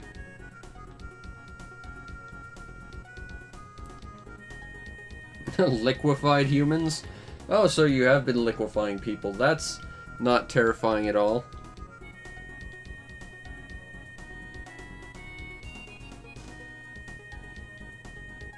Well, fortunately, I happen to be psychic. Yes.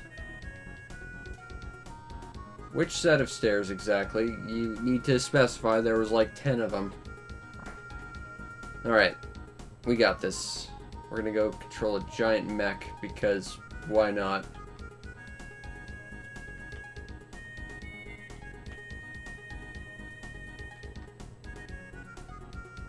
Oh, these stairs.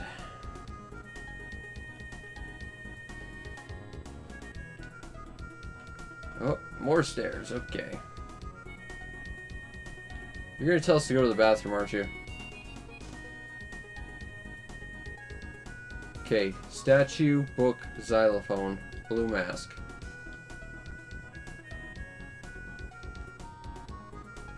Okay. You want to run through that again a little bit? Okay, it was... Okay, pink statue, book, xylophone, mask. Okay. 1.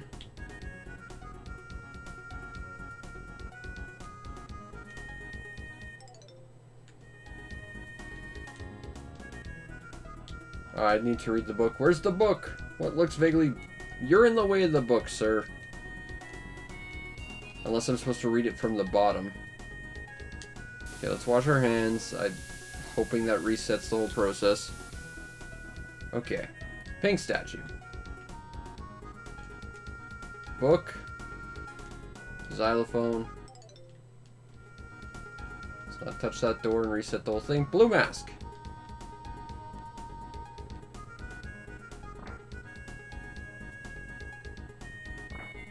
Okay. Maybe I have to... Or, oh, maybe I'm supposed to wash my hands after all that and that somehow counts as something else. Statue, book, xylophone, mask. Offer a prayer. Okay. Wash hands first. Because this is riveting advancement of plot. Okay, pink statue. Book.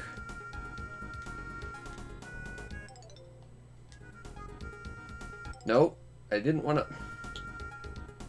Let's try this again. Wash hands.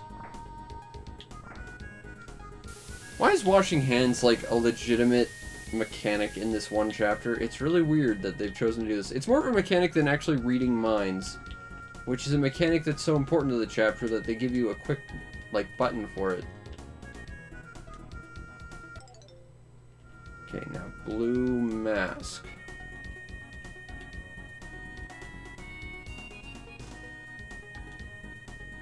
Okay. Use the can. You mean the bathroom? Okay, fine. Let's try this again. This freaking chapter is just arbitrary nonsense, the chapter. Okay. Book. Xylophone.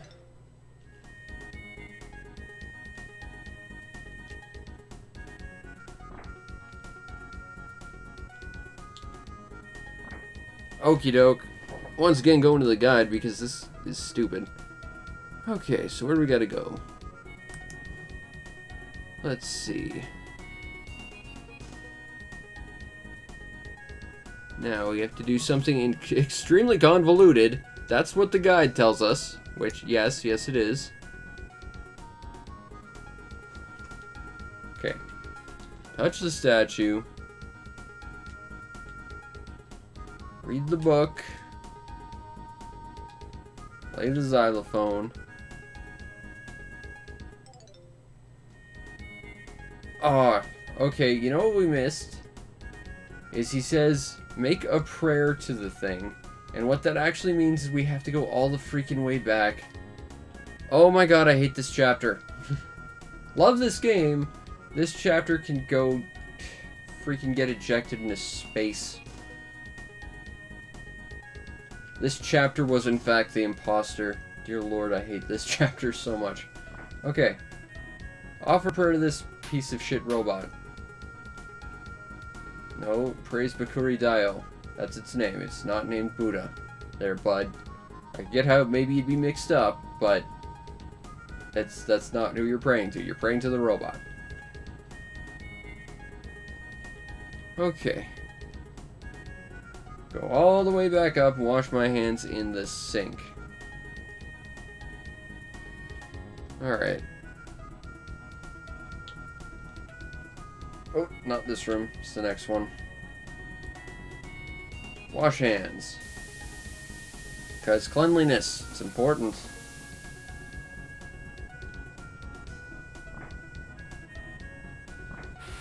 There we go.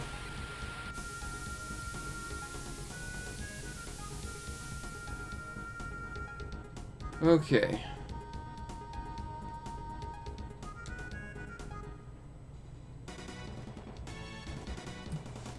Hooray for battle themes.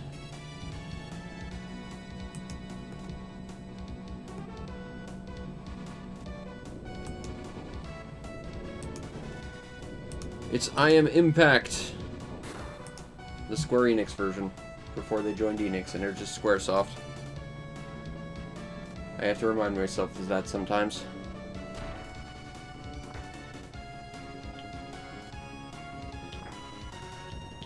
Oh, we're in a robot! Gotta play with all the levers.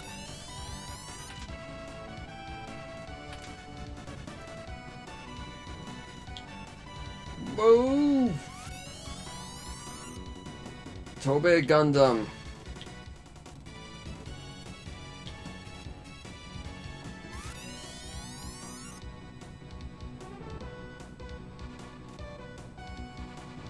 Well, it gave us some fancy dance moves.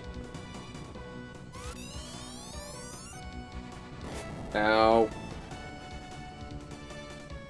Freaking this chapter, man.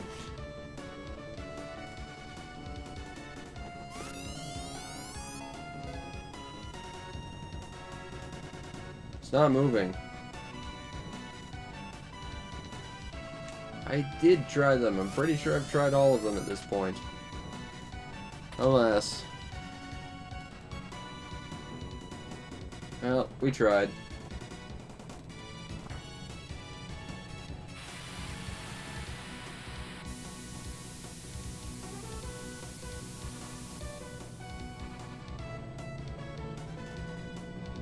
Alright.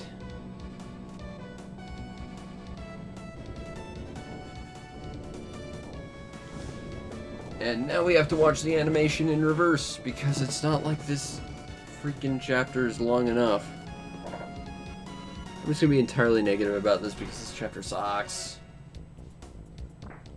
Alas, we weren't able to move the giant big fancy robot. Oh, also he can now refine crap. So if we gave him some gloves, he might be able to turn them into super gloves. And there was a lot of stuff we missed, I think. Possibly. But I also don't care enough to restart the chapter and go back. I can't do it. Hey, we got a bowling ball. Can I equip that? Alas. We cannot equip a bowling ball on our hands. Maybe on our head. I think we have to give this to Tara then. Doesn't do anything, but we can equip it. Make him look fancier with his big fancy bowling ball hands. Hey, there's a nice little list here that'll tell us what stuff turns into what stuff. Kind of.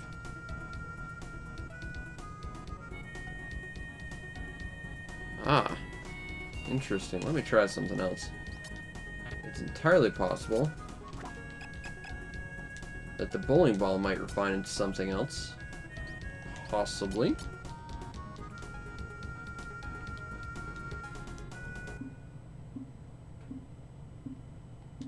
Can you do anything with that? Ah, it does look like he's got something.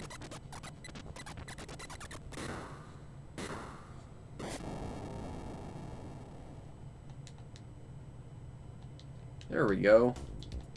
Can I equip that now? Yes, I can. I wonder if I did this. Remove that. Equip that there. Oh, I can't swap that bowling ball, alas, but I might be able to do something else. With this glove. Maybe.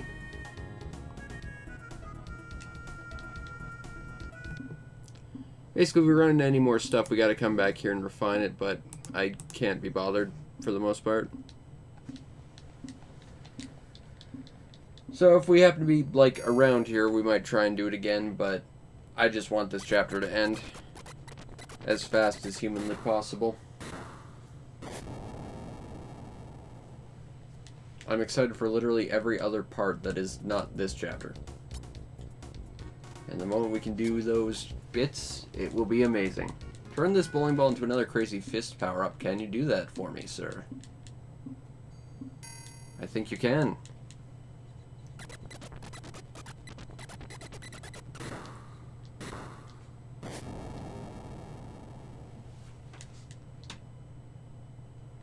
Uh-oh, he messed up. Oh well. I guess we should probably save.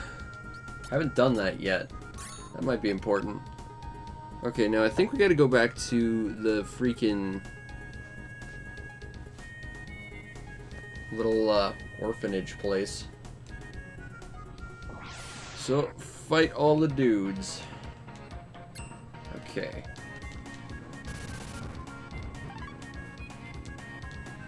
But you know, this just feels so weird compared to the other chapters. Like, okay, I'm willing to understand that the chapters aren't all going to play the same and stuff, but this one just feels really bizarrely paced, and it just has so much random nonsense you gotta get through to just do anything, and it feels like it exists just to fill out the game a little bit more. Oh, poop. Okay. Actually, I could have probably just walked up to that robot and taken this guy out slightly faster. I kind of wonder if that's why our character started off at level 4. Like, maybe that was a sign that combat's supposed to be so minimal in this chapter they have to give you like a level bonus to get you there. Maybe. I mean, I know for a fact the final boss is not even fought with your character, so... That kid really needs to go take his nap. Okay, so we're back in the house that Sadness built.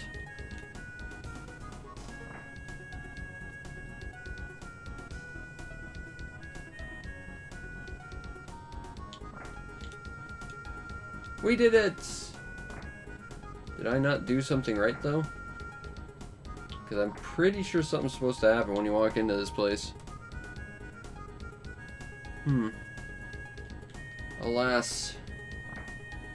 Are the quests for trying to solve this mystery already over and done with? But Matsu got into fights, and he knew how to take care of himself. Ooh.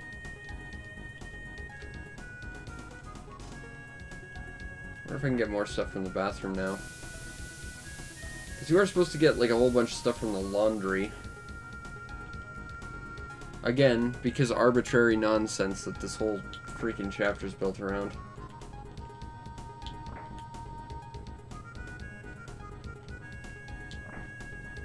Oh, maybe I'm supposed to talk to my friend here. I'm gonna read your mind. Maybe you can tell me what's up.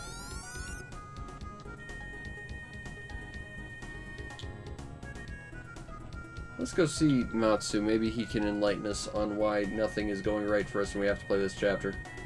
I am genuinely surprised I didn't get into a fight there. I'll take this fight, you know what?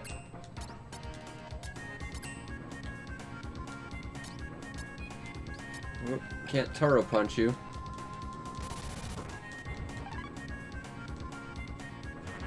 But I will counterattack because robot turtle powers are awesome.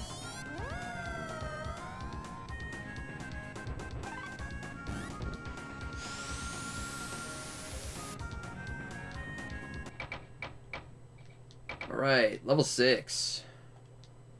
Got another healing move. Let's see what Matsu's up to.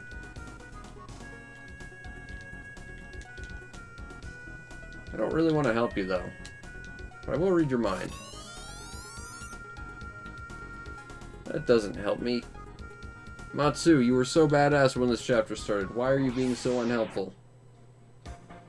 Oh, crap. Okay.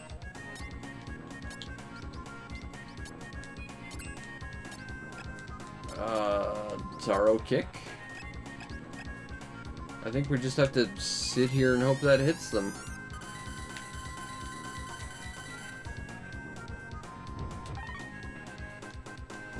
Well, it did 0 damage. Well, that goes straight through them. That sucks. Okay. I can work this. I can work with this. Just gotta go up here and hit him with this attack. Taro, I don't really care what you do right here, robot buddy. Oh no!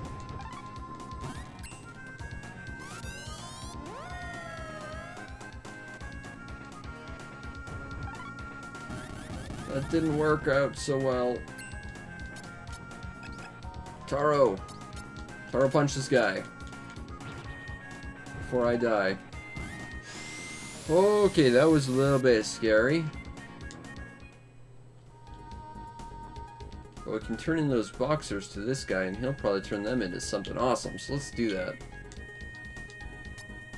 I've got a pair of boxers. I want you to do something with them. Come on, Mr. Science Man guy. Tell me what you can do with them.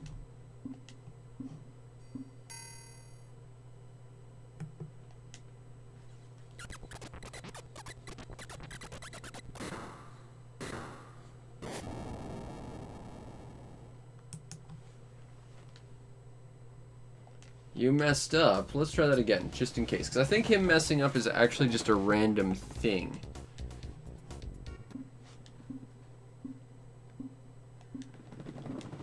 Come on.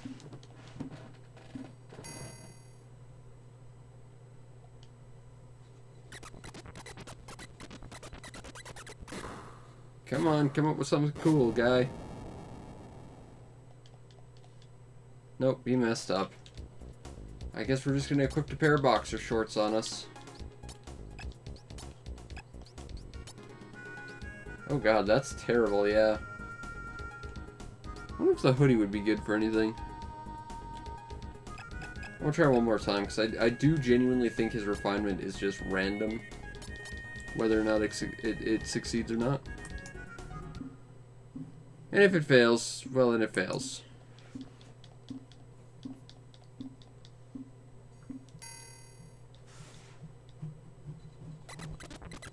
Go fix a thing.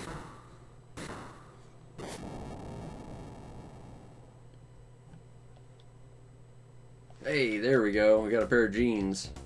But I'm allergic to denim. And those are still not great. I wonder if I can refine that further. Let's try it.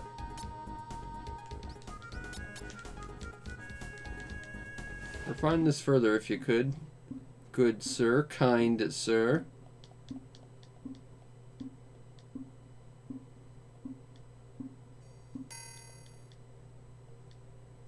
I probably can too. I'm currently at a loss as to what else to do because we're supposed to trip an arbitrary flag, I think. Oh, we got stockings. Are those any better? Well, that's... not really, no. I'll equip it because why not? I guess we'll save.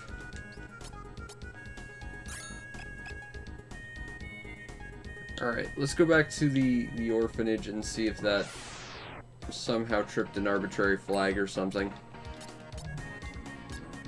And hopefully it did. Because if that doesn't work, I don't know. We've been at this for an hour. I'll probably call it here. On the right side, we managed to kill a lot of these guys.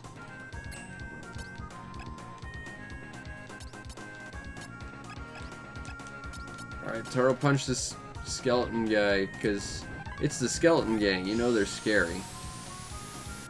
Right on.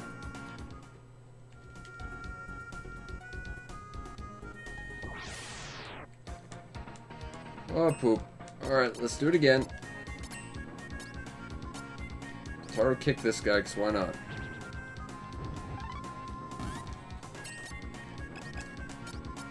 Taro punch this guy, because why not?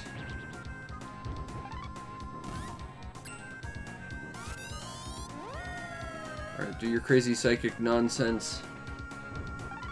Why did that do 0 damage? I'm thoroughly disappointed in you. What? Okay. What? Okay. I was not in that guy's hitbox at all. I object to having to fight this guy again after somehow running even though I didn't ask to run.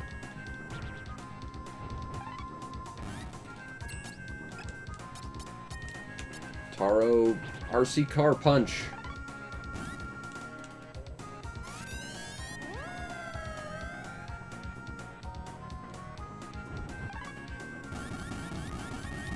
It's impressive that one guy can control so many RC cars at once. Like, it has to be some sort of cybernetic augment or something, or like an implant where he's just mentally controlling them. Because that guy does not have enough arms to control that many RC cars. Also, we got a new level. Hooray! To Jabiko House.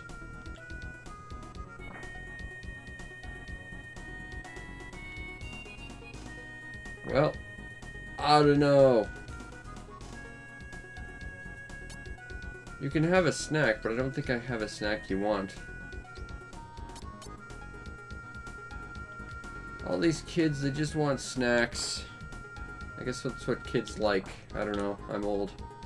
I haven't been a kid in forever. Alas. Welcome to exactly what I hate about this chapter. It's just wandering around hoping for some random arbitrary thing to tell us we can continue to go. And bear in mind, there's a couple areas we haven't gone to yet.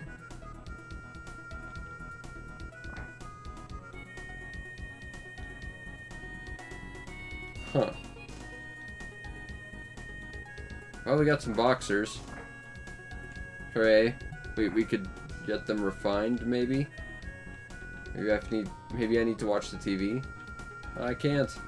Alas, TV, it's out of the realm of my capabilities. Well, I think I'm kind of stuck at this point, because that's what this chapter is. It's literally Saga the chapter. And I don't know who Kenichi is unless she's talking to Matsu. I don't know. So I guess that'll be it for tonight, where I wander around. Unfortunately, our memory card has not been corrupt, so that's a plus. Also, we have a mystery question mark here, as we learn that Kotaro has apparently arrived. And he's one of the worst characters in the game.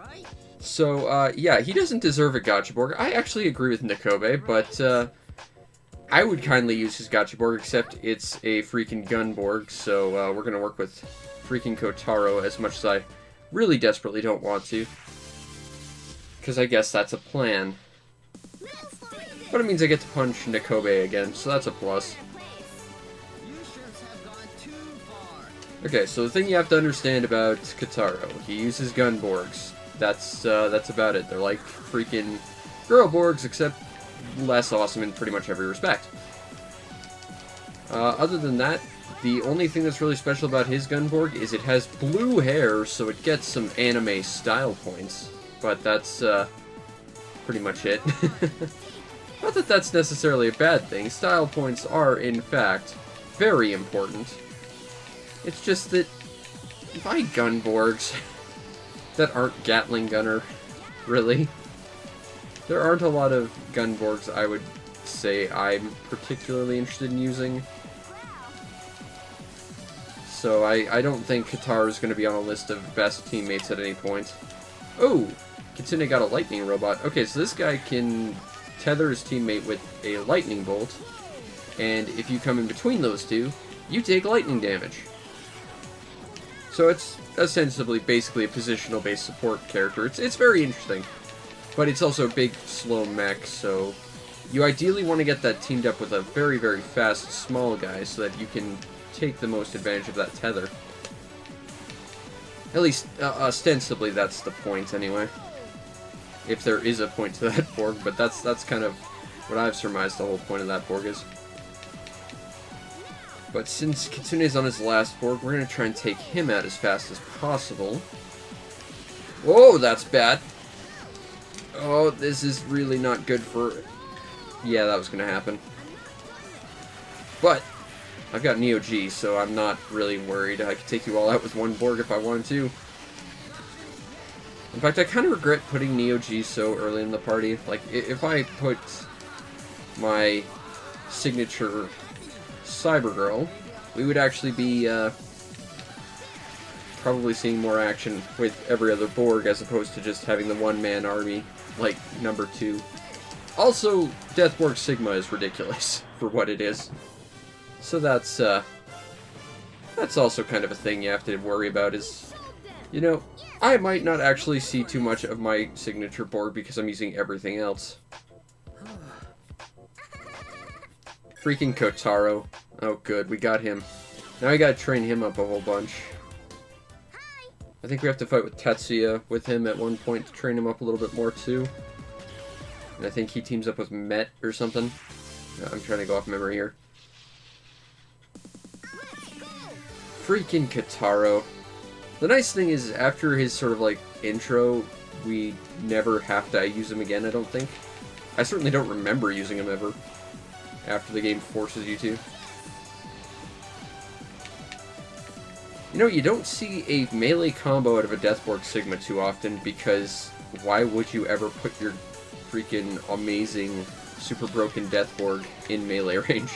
That's a bad idea. We got this. Whoop. Alright, so we've got a Tornado Valkyrie. Not that that's going to be too much of a threat, at least immediately. Might focus... Ooh, there's an alt one, you can tell because it's blue. Whereas the other one has more of a yellowy green, if I recall.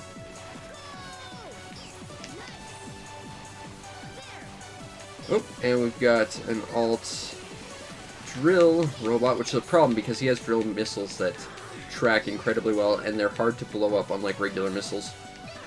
So this could actually be a little bit scary. And a bit scary. But we'll see what we can do. We got this. Somehow, I'm sure.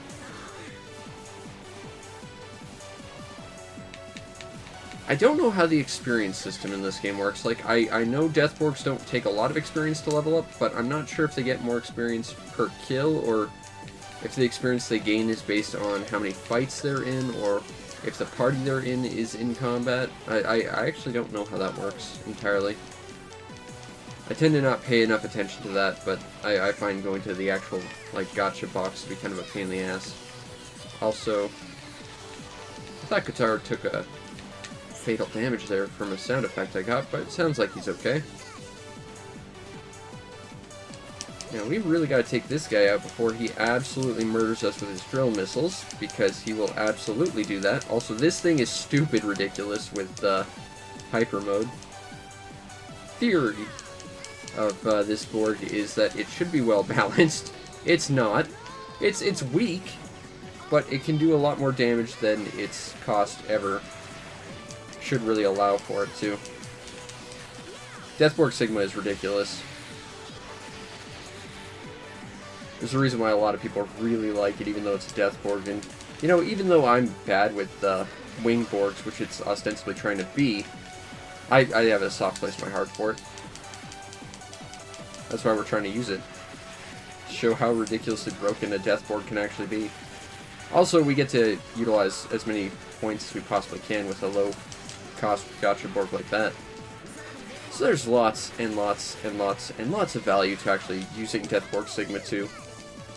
And the original. Not many other Deathborgs, though, unless you're really into the gacha boards they're trying to emulate and you just have no points. But, ooh, that's a Wing Dragon, I believe. They're a little bit different from the other dragons because they're a lot smaller and faster. They kind of play like Wingborgs, hence the name. Not that we got to see much of one. Alright, what did we get? We got a crystal for something. Drill robot. And next we have...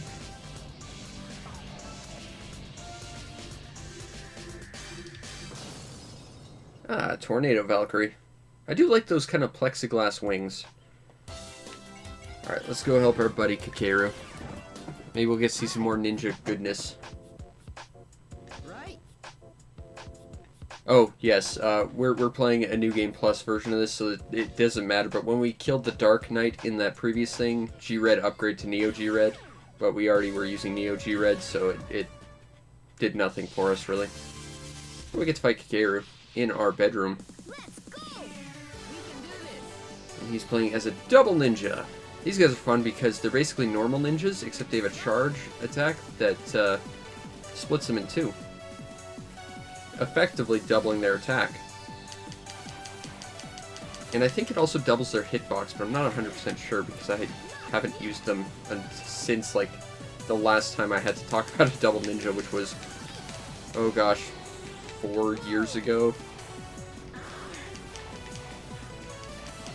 I think pretty soon Kakeru is going to use one of my favorite gacha Borgs, and the weird thing is he has that Borg for all of like one fight and then he immediately scraps it, if I recall. Which I find to be a little peculiar. Yep, that's the one right there, Acceleration Ninja. Fun story. I made an entire team of those guys before. In fact, you know what? For funsies, I think we're going to add one to our party the moment we get space for one. Just because he was the first gacha Borg that ever really resonated with me. Up until I really learned to love Cybergirl, he was by far my favorite gacha Borg. And now he's relegated to number 2. It's sad, but I still love that gacha Borg to death. Because his whole thing is he runs really fast, and then he can run into you and you take damage. And he's got dash attacks and stuff as well that aren't ever listed in the game, but you can use them.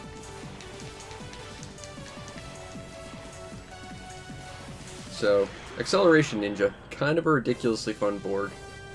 That's another gacha Borg that, you know, I'd love to get an actual toy of. Mostly just because it has personal importance to me. Same with Cybergirl. Alright, what'd we get? Oh, if we got Acceleration Ninja, that would be awesome. Yes, we did! Haha. I mean, I don't need one. I have over 30 of them. I had an entire team of them at one point, but, you know, it's nice to see my boy Acceleration Ninja show up at the end of a fight. Oh, we can fight Mana and Nakobe. Do we have enough room for an Acceleration Ninja? We might. 380. Ah. What if we got rid of Deathborg Sigma too? What's the experience requirement?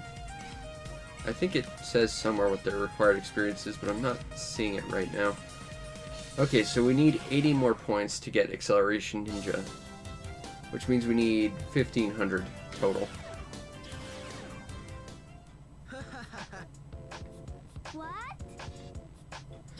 Why exactly is Mana with Nakobe? That's a weird team up, honestly. But okay.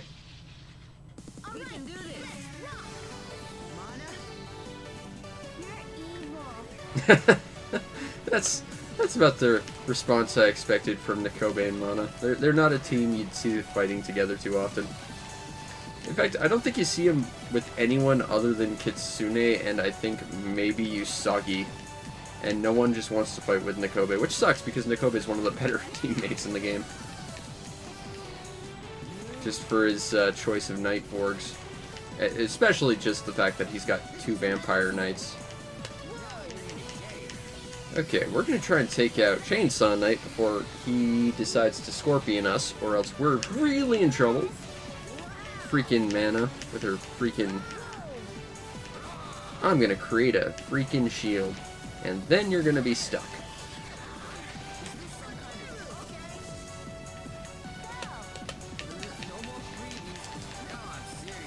Alright, we gotta take out Vlad. The stylish, swank, purple Vampire Knight.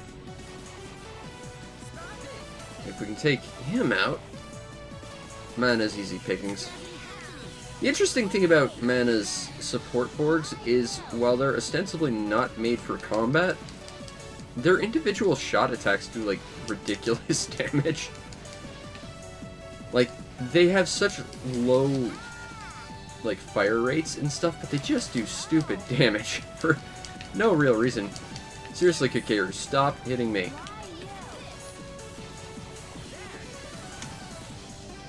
Just gonna get past that shot, thank you!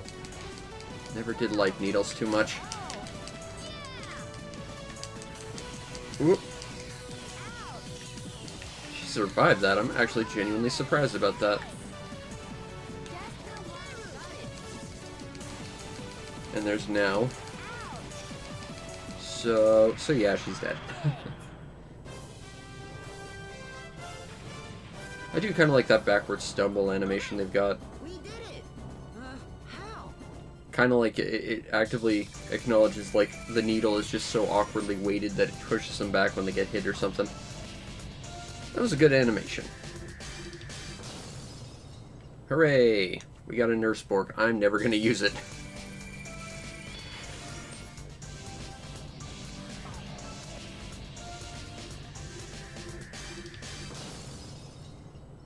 Chainsaw Knight. Stylish.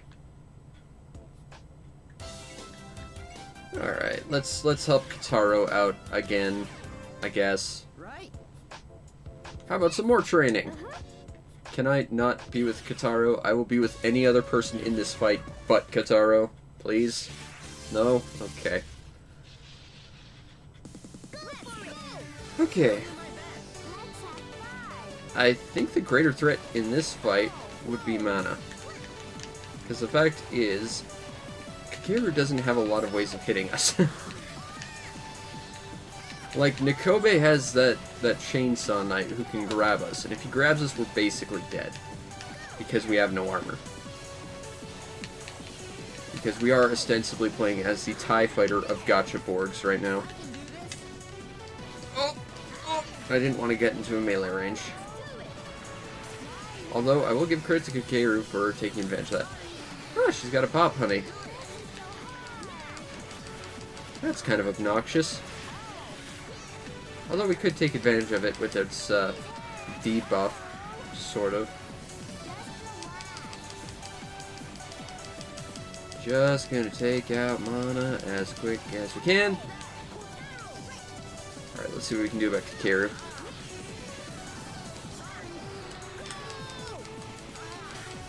Yeah, it's not using an acceleration ninja now. Yeah, he used it for one fight. And then nixed it. I'm all for, you know, varying up your team and trying new strategies and stuff. You do not nix the acceleration ninja after one fight. You don't necessarily need to make a full team of them like I did, but damn it, you don't nix them immediately. Because of all the Gacha Borgs to nix, that's probably the best ninja too. I mean, others might say Cyber Ninja because that's a huge fan favorite, although I'm not super into Cyber Ninja, honestly. At least comparatively, I think it's a very good Borg, but it's just not one that really gelled with me too much. Bum, bum, bum. Got another normal ninja. Let's just get Kitaro out of the way.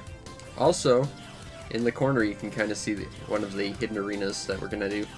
So that's kind of neat. Hey. Ah, it's Tsutomu it teams up with. I thought it was Met. Alright. Again, I would team up with anyone else. Preferably Tetsuya, because Tsutomu's using air Borgs now. Tsutomu's weird. Because he's a tank user, and while the, you know, airplanes are ostensibly tanks, just in the air and the worst thing ever, you know, he's like the only GF commander that has like multiple different types, except for maybe Orochi, who again is automatically weird. Also, Tetsuya is using a Shogun Samurai that can do that, and it is kind of ridiculous. Also, can we just give credit to Tsutomu for actually hitting me with something with an Airborg? That's impressive. Yeah, we really didn't want Tetsuya to get that, like, critical super slash off. And now Tsutomu's really more of a danger to his own teammate than us, because Airborgs. This is why I don't use airplanes in this game. They're legitimately the worst thing ever. I can see a lot of, like, strategic value with pretty much every Gacha Borg except Airborgs. They're just so bad.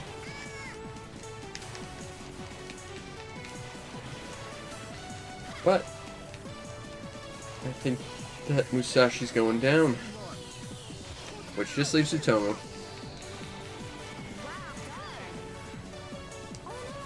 Uh-oh. Okay, Gatling tank. This is a tank with 4 Gatling guns on it, and it would do exactly what you think it does, and is about as dangerous as you can imagine it is. Especially when you have no armor, like us. But we took it out rather quickly. There's Leopard. So we're good. Just gotta take him down. Whoa! I gave him that one. I want to believe I actively flew into that for his benefit. But that was just me sleeping on the job, basically. But to be fair, my teammate is freaking Kitaro, so They already had a handicap. Alright. Awesome. We lost. That's a pretty good dodge ratio.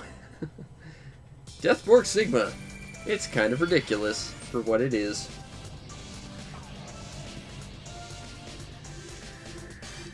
And we got a Gatling tank. I'm genuinely kind of surprised Gatling tank does not require crystals. That feels like it's strong enough to need crystals. Alright, let's go with Nikobe and Usagi. Ha! Suck it, Nikobe. We got Usagi. I think we got the better end of the deal. No one likes Nikobe but me.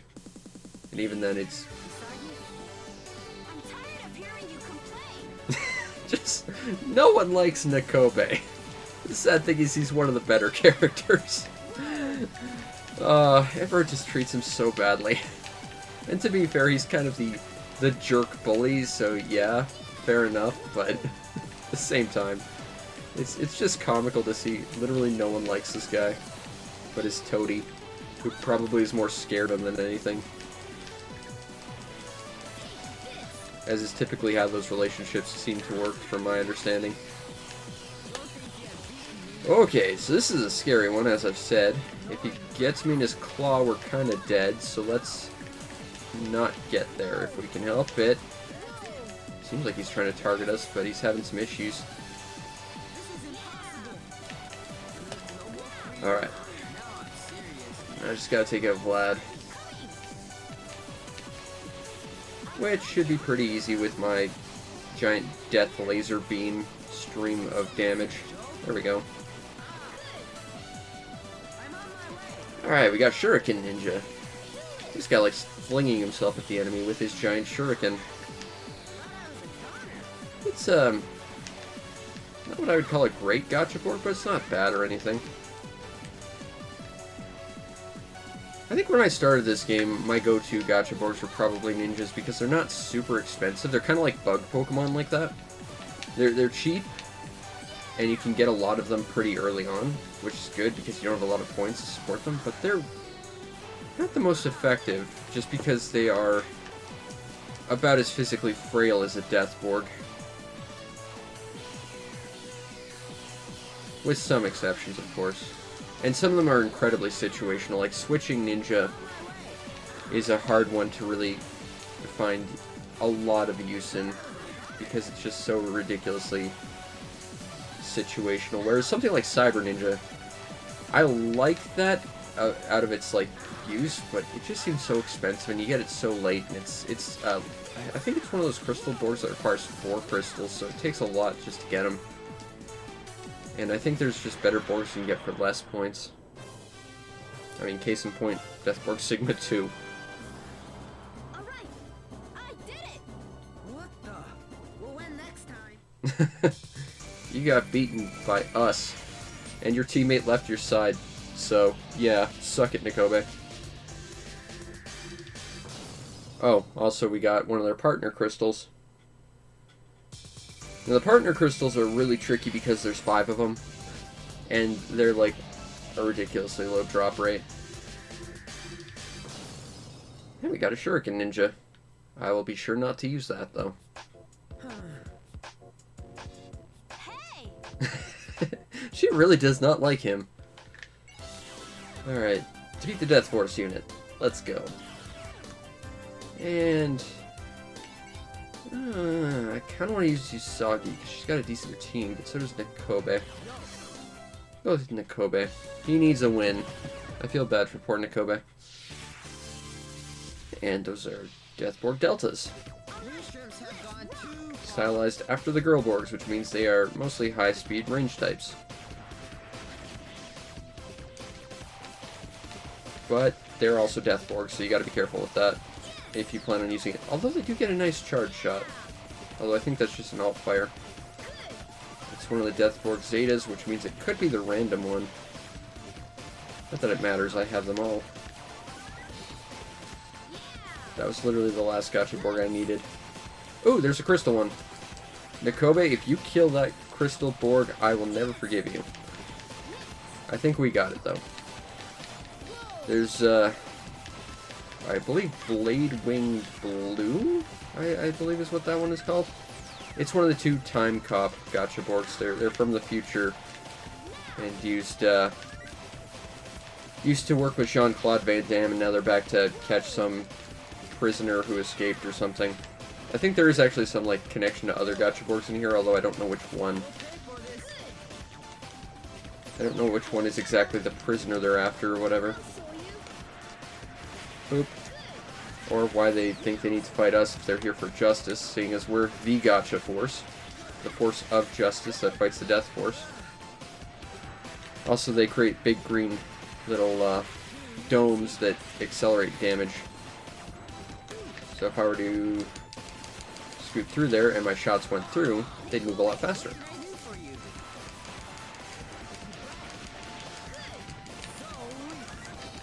There's also a red version, which, as far as I know, is more or less identical. I think it has a different support ability, though. I think. I want to stress that. It has been a while since I've played with every Gacha Borg in this game. And again, Wing Borgs are hardly my specialty.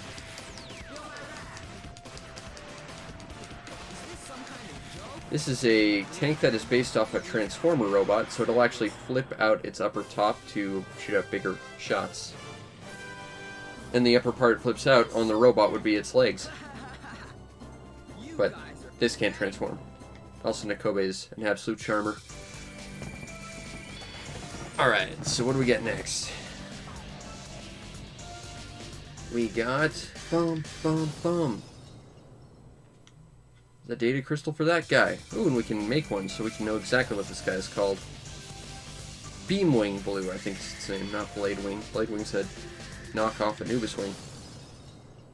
Yeah, there we go. It's the Time Cop Gacha Borg.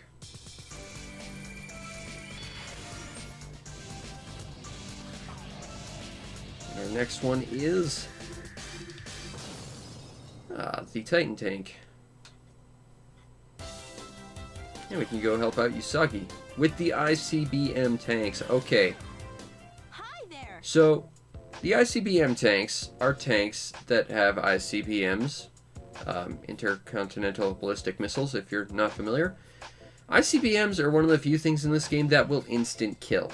So, we gotta be careful about that. Now, ICBM tanks aren't that big a threat because they're big and they're slow. And if they try and target you with their missiles, they're more than likely going to hit themselves because the ICBMs take up about a quarter of the field. And if you just hang out near them, they'll take themselves out. But this is going to be scary because, you know, we have to be careful not to get instant killed because we only have 3 Gacha Borgs to work with. We are not using a very big party right now, which is not ideal. So let's just be a little bit careful. Okay, so we could target the missile, we could target the tanks, but we don't need to, because they'll take care of themselves. And that's literally the only move they've got, so yeah.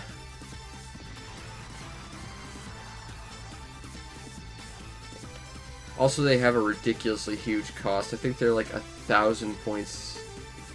No, I think it's close to like 12,000. I don't know where that is. I'm gonna fly headlong into that, I think. Oh, let's avoid that. So this is how you take out freaking nukes relatively safely by not being anywhere near them. Nice combo of not hitting anything. Now, of course, because we didn't kill anything, we don't get any crystals for that, but I also don't want to use one of those, and I have one already, so it doesn't really matter much. I think our next mission is Katara's Crash Course Part 2. Right. With Usagi. No, Usagi, swap sides and join my team again. Please.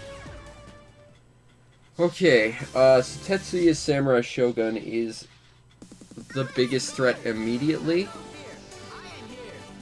But those girl Borgs are going to be scary. Ow. Yeah.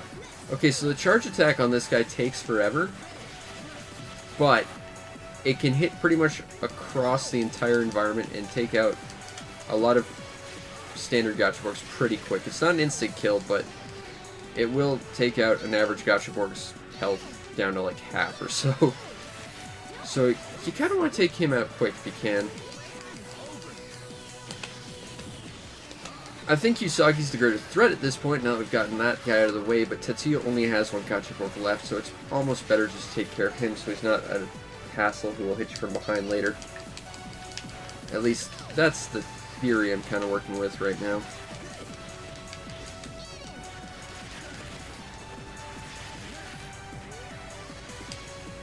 Charge attack. I can hit you across the map with a charge attack too, Tetsuya. It's not as effective as yours, but it's also more likely to hit in the air, so, you know, there's a good trade-off to it. Alright. Rapid fire!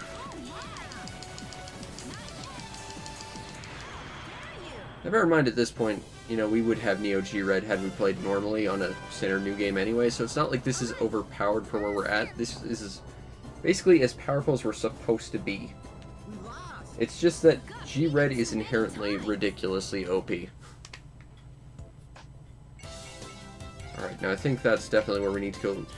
But we're going to do these Death Force unit missions just so that we can get ourselves a nice, tasty acceleration ninja on our team, because we need that in our lives. I've decided, for the longest time, he was my favorite and my flagship, and I can't not have a force without him, especially if I'm trying to show off how cool this game is.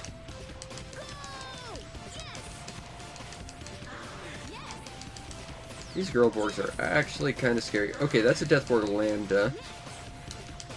Not as scary as the Deathborg Sigma, but looks very similar. I'm going to try and get some range on these guys. I'm not sure which I would say is a bigger threat. Like, the girl Borg can hit us, but so can the robot. And the robot has multiple Gatling guns. Or rapid-fire SMGs, rather. They're not Gatling guns. I'd be really scared if they were Gatling guns. We'd be taking this guy out immediately. Goodbye, Megaton robot. With your big face that you throw and then I have to target because it's a pain in the ass. Oh, there's another one. Hello, Megaton robot. It's a robot that throws its face, and then you have to go and get it.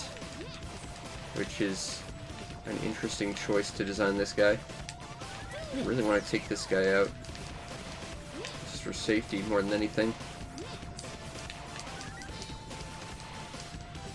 I guess we're getting nice experience for our Sigma.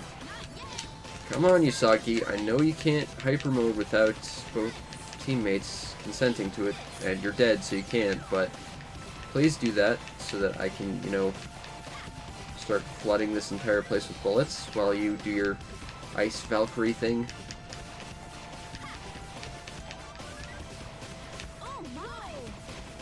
Whoop!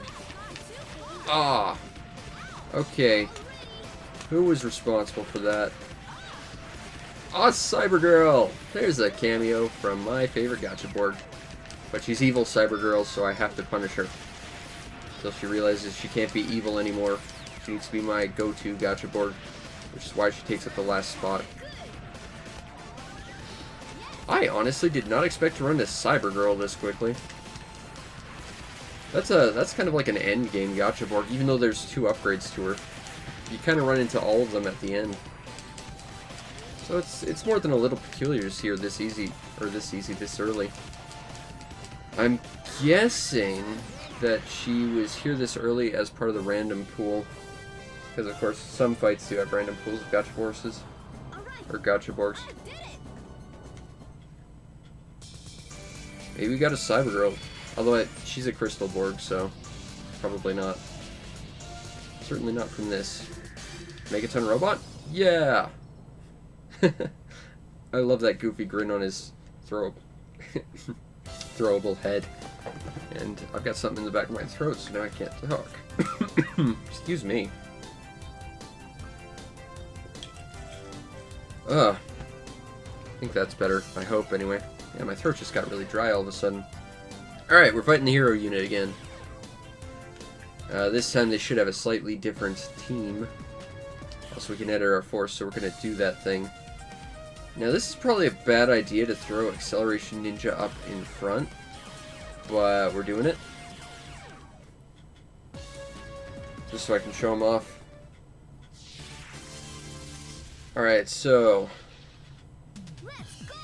okay, who do we have this time? We have Shadow Girl, who's not really a member of the hero unit, and she's one of the few Gachaborgs that only has a melee attack, which is more than a little peculiar. Also, my Gachaborg can do this and just run into people, and is generally just kind of untouchable for the most part. We got Cyber Hero, who's Ryu. We got Gold Hero, who's going to be a pain in my ass. We got Planet Hero. I believe last time we fought the hero unit, we fought Star Hero. They're basically the same Gachaborg, except Planet Hero is better in every way, and by that I mean it has a better ranged attack. This guy shoots out lasers, whereas the other one shoots out 2 shurikens. But I'm thinking the next Gachaborg we have to add is either going to be Gold Hero or Planet Hero, because I like both of them. Oh, I don't want to be in melee range. Poop.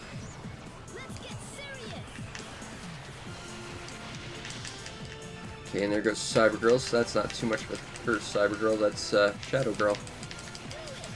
Let's take out Ryu if we can help it.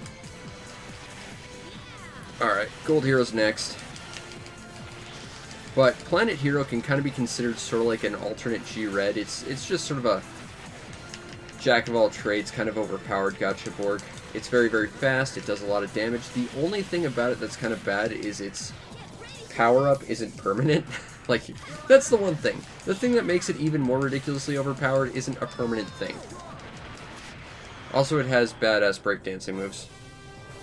Like, it starts doing head spins and stuff with its melee attack.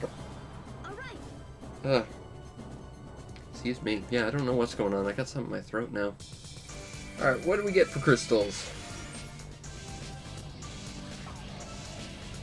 We get...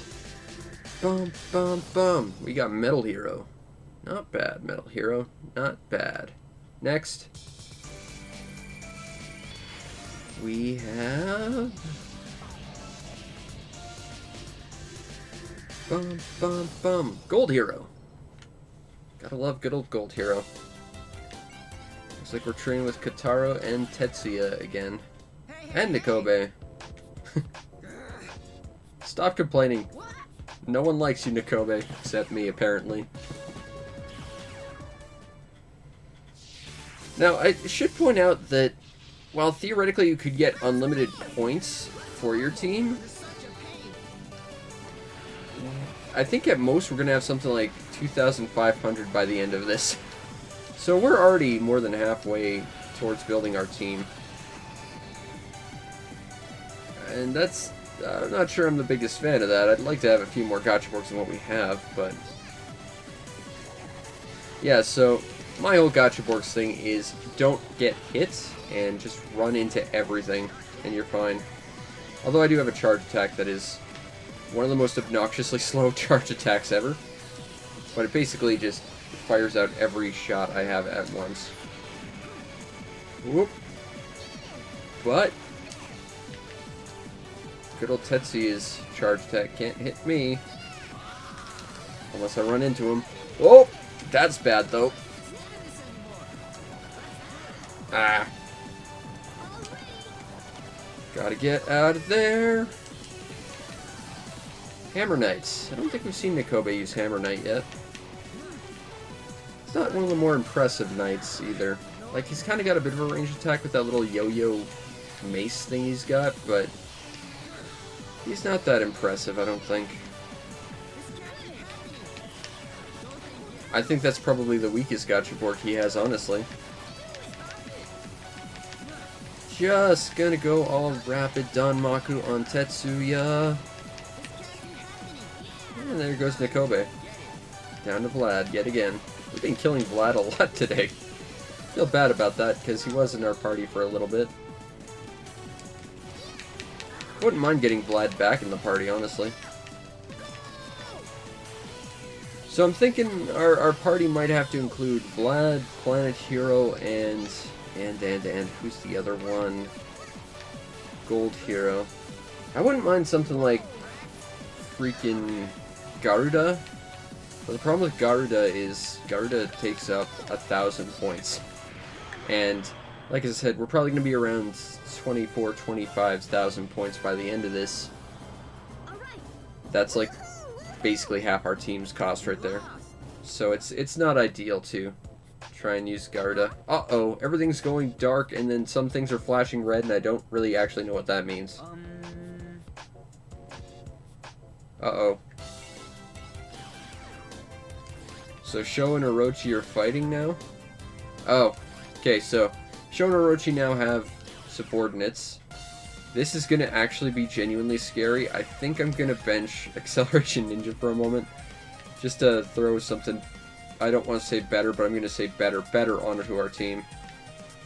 Can I afford 530? No, I can't. Not unless I get rid of Deathborg Sigma, which I don't want to do. Okay, we're going to go earn a few more points so we can get gold here on our team. Oh, we can't. We have to immediately go. Okay, new plan. What's our new plan? We're going to throw it on Vlad, I guess. Whoops. No. Cybergirl, you got to go in the back. Vlad, you're leading the charge on this, buddy. Alright, so now we got to fight another Death Commander. That's Orochi and her new subordinate, Tama. Tama's actually legitimately scary. I mean, Orochi's scary, but Tama's legitimately also scary. Because his go-to Gachaborgs are fortresses, and that sounds exactly like it is. This is going to actually be like legitimately terrifying. I'm thinking Usagi would probably be our best bet for this. Although Vlad would be pretty useful taking out Tama's Gachaborg. So yeah, that's Death Arc. It's clear how this is going to end. Just the way he said that, it's like, oh dear lord, I'm doomed. You've got a giant freaking space arc. Orochi is definitely the target here. I'm not sure if losing this fight is optional or not. I don't want to find out. But I do know that Tama's a legitimately scary person when he can do that. Basically, he's got like 50 different gun batteries. And while it takes about a month to charge them, he will fire every single weapon he's got at you. Okay. Orochi's using Switching Ninja, which I name-dropped a little earlier. It's one of the most bizarrely situational Gachaborgs. One of the few I can't even think of a value for. That's Elemental Knight. That's, it's kind of a weird Dullahan type thing. It's actually, the Gachaborg itself is the sword, and it'll throw itself at you. Well, its body breaks apart, so it's actually really hard to hit, as you saw. It also makes a really big angry fist. Uh-oh. Okay, yeah, they got hyper mode now. This is actually kind of genuinely terrifying. Yeah, I don't know how well this is gonna fight. Hey, Elder Luck, how you doing? Oh, come on, Vlad. Let's get you some health, bud. Vlad's charge does not want to turn. Alright, so this is Orochi's new Gachaborg. I guess when we killed Death Knight, she decided to switch to Death Wing. Which is a Wingborg, in case you couldn't tell. Actually, it's a Demon Borg, but it behaves like a Wingborg, so... Well, I'm trying to do it every Wednesday anyway. I thought about taking the day off just because I've got so much other stuff to do, and the fact is I'm just feeling depressed that I'm old. So what can you do? Oh, crap! Okay, so those lower gun batteries he's got, those are basically instant hits, too. Those are, like, you can't really dodge them terribly effectively. So this is scary. The only saving grace for these fortresses, at least the ones Tama uses, is that when they charge up, it does actively empty their gun battery, so if they're not careful, the gacha board can actually basically just have no weapons for a while. Also, it's got like this weird sidewander shot, which can hit you behind cover and stuff, so it's not as scary as that piercing laser, but they are a little bit scary. So I can do that. Uh-oh. There's not sufficient disk space to continue recording. I'm gonna have to download this on the back end, I guess. What can you do? Whew, okay. So, somehow we managed to beat Tama and Orochi.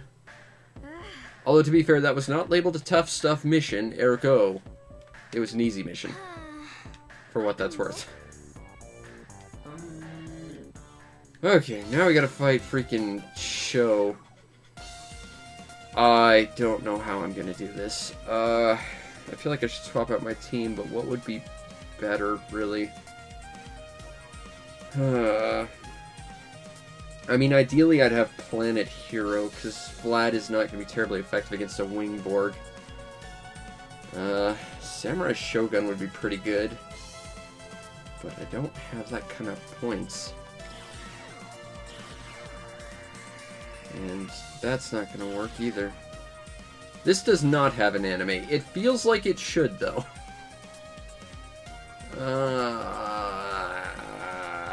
Poop. Okay, well, I guess we're doing things this way and going to regret it heavily in the future. Okay, so now Sho has a subordinate.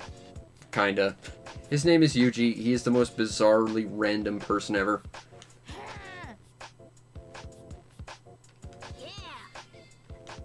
Yuji just randomly quotes Yuji-isms, really.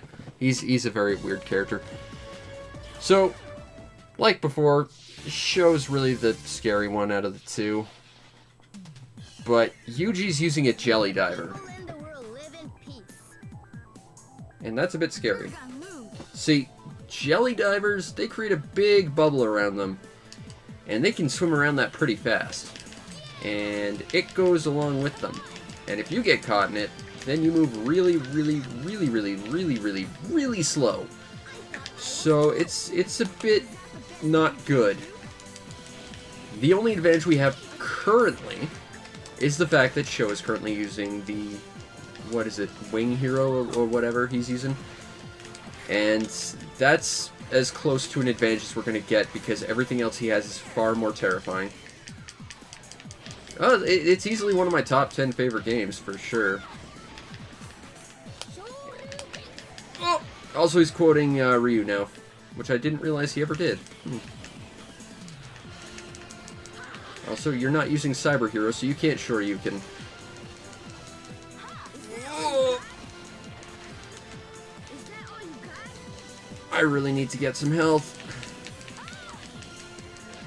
Oh yeah, there's crazy diversity. I mean, there's 206 different playable characters. Ah. Okay, new plan. Get as far away from everyone as I possibly can. Because I can at least handle Yuji from a distance. Sho's a bit terrifying. Especially once he actually gets his actual gacha borgs out. But the jelly divers, not so much. I can deal with jelly divers. Okay, Usagi, let's take him out. Uh-oh. Okay, new plan. Going after Sho, because Usagi did a bad move.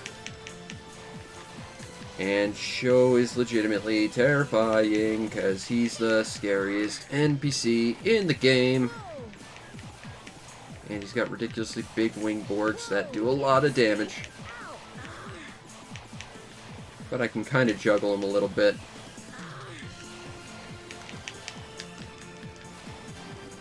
I really don't want to be anywhere near that blade, whether he's holding it or throwing it.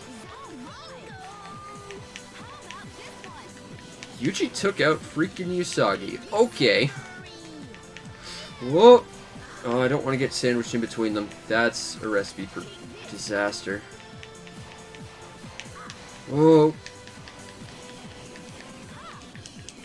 Freaking Blade Wing and its incredible defense. See, this, Usagi, this is why we didn't want to attack Sho right off the bat. He was manageable when he used his Wing Hero. Now he's actually, like, legitimately terrifying. That gave us a shot to take out Yuji before this happened. But no, you had to go and attack. Oh, crap. And now he's got freaking Hyper Mode. Oh! Okay. Okay.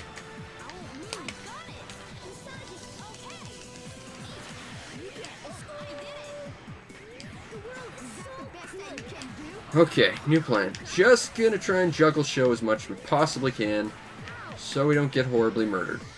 That seems like a plan. Maybe not the best plan, but a plan. Unfortunately, Jired's charge tends to be about the time it takes a Gachaport to get back up after being knocked down. Although I really don't want Sho anywhere near me.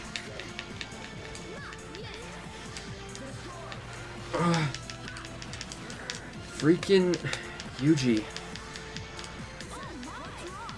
This is not good. I think Usagi's out of Gachaporks after this, which is... Oh, nope, she's got one more. Okay. That moment where you see Sho charge and just turn at you before releasing his charge attack, that's genuinely one of the most terrifying things in this game. Okay, now I'm just weapon spamming because Usagi ruined my plans.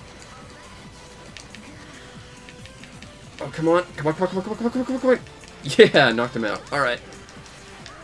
Oh, nice parry. Oh, alright. Guard is down. Sho's out. Now we just gotta take out Yuji.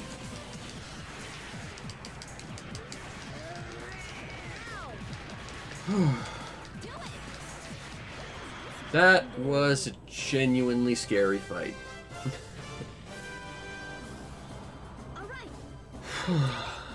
That was impressive. This has never been proven from the point of literature. That's the best quote in the game, by the way.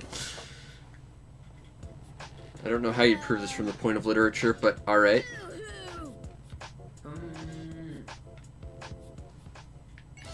Oh good, now we have to refight them. But yeah, Sho's such a badass, he actually kicks Orochi's ass. Which is scary, to say the least. Well, we did it once, Usagi. Now, can I ask you to please, for the love of God, stop attacking Sho until we take care of Yuji? Unless he's actually using his Blade Wings, which he's not, we need to take out Yuji first.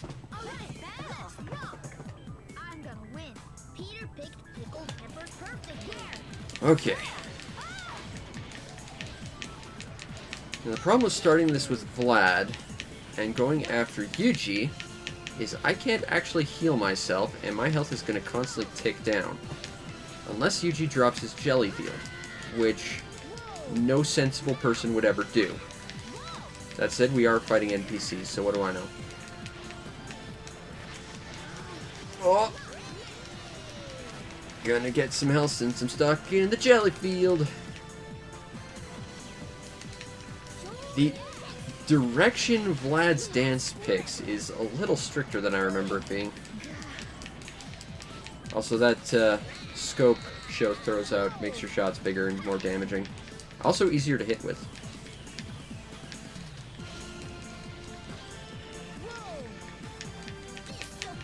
Okay, so Yuji should have his custom Jelly Diver after this. That was a perfect... Oh no.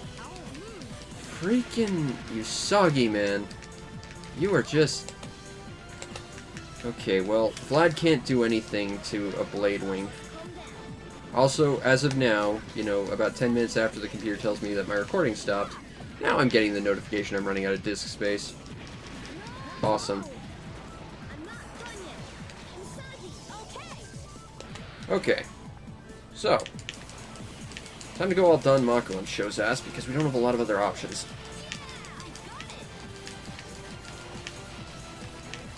Ah ha ha ha, Show. I'm gonna use your own increasing power beams against you because they don't disappear. Yeah. I wish they'd at least, you know, tell you before you run out of disk space. For me, it's always after. And it's at that point that's like, well, that's good. I gotta download this on the back end, and it's gonna be a freaking huge file. And it's gonna be horribly compressed. It's gonna look crap on YouTube, so that's less than ideal. But I haven't had a chance to work the others into a video yet, so I can't remove the previous streams just yet. Seriously, Usagi, you gotta leave Show alone in situations like this when he's got his weaker gotcha board first. That's just common sense.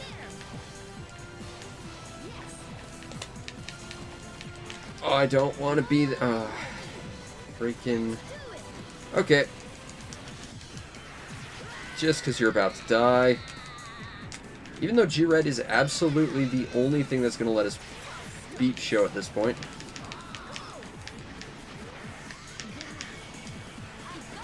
The interesting thing about Show's gotcha board is its charge attack absolutely requires it to be holding onto its weapon. So if it's already thrown it out and charged again, it'll do nothing. So it actually requires a little bit of like positional and situational understanding. Also, he's dashing at me, which is less than ideal because I need to keep as far away from this guy as possible. What with Garuda being one of the scariest gotcha boards to fight. At least that an NPC controls. In fact, I would say it is the scariest gotcha board to fight. I'm half tempted to say the next one would probably be Tama's Death Arc, but that's just because fortresses are dumb.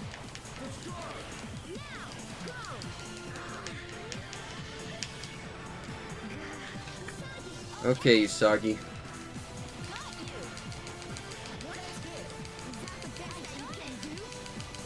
Done, Maku! And it works. Fortunately. Still haven't lost to Show or Orochi yet, thanks to time travel nonsense. So we're still on the right track for the good ending. And we got some things, which I think will probably be crystals for the partner Borgs. Jack or Garuda. Ah, we got Jack.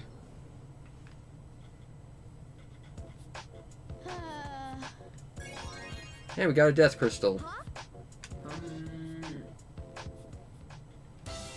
Alright. Okay. Protect the death crystal. We'll do this next. So this is a tough stuff mission. I'm actually going to back out before we fight this and save just out of safety more than anything. Because I would like to keep being on the good path. But now that we've got Show's death crystal, we have to fight Orochi for it. Because she's camped out in our room and won't go in unless we fight her off. Fortunately, she's Orochi and not Show, so while she is very, very difficult, she's not as difficult as Show is. Now we have an extra 430 points. I don't think that's enough for... No, we need an extra 100 for that. Ah! We're gonna go throw good old Gold Hero on, I guess. Because while Vlad is good, he's better at it as a support, whereas I think Gold Hero can at least do a little more damage ahead of time. Anyone who is against the Death Force will be punished. Okay, so Orochi's using Akuma Samurai, which means, like the Demon Samurai, we really gotta take care of her before anyone else, or she's gonna be a bit of a problem. So let's go, Gold Hero. And I'm guessing Usagi's attacking Deathborgs, which means she's probably actually going to power up Orochi. Because Usagi's really just being wildly unhelpful today. Whoa! Elemental Knight. I would like to have like a little counter to tell me when I'm about to transform back, because I know it's not well told. And of course the charge to get your thing back takes a while, so... There it is. This Bork is an absolute nightmare to use with Hyper Mode because you can just, like, chain your crazy beam spams. Because it's a tough stuff mission, I'm guessing she's probably accompanied by Ruby and Sapphire Knight as well, which is a little terrifying. Okay, that's Chrono Samurai. Basically, it has the power of Sawarudo, so it'll stop time and hit you a whole bunch, and also make stairs slightly longer. And the first time I saw this, it was the scariest goddamn thing. It's like, oh god, it can stop me and attack me. Although NPCs don't use it terribly well. Oh, that's not something I want her to have with that, though. Oh! Nice use of Hyper Mode, Orochi. I have to admit, that was very, very scary.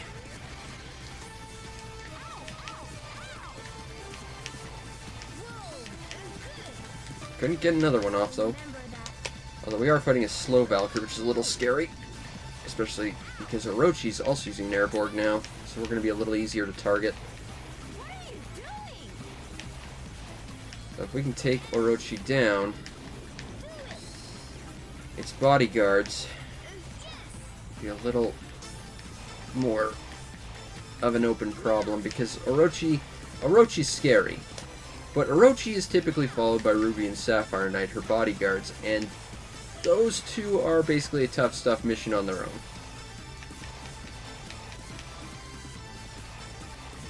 Fortunately, we seem to be okay. Might as well use Danmaku mode.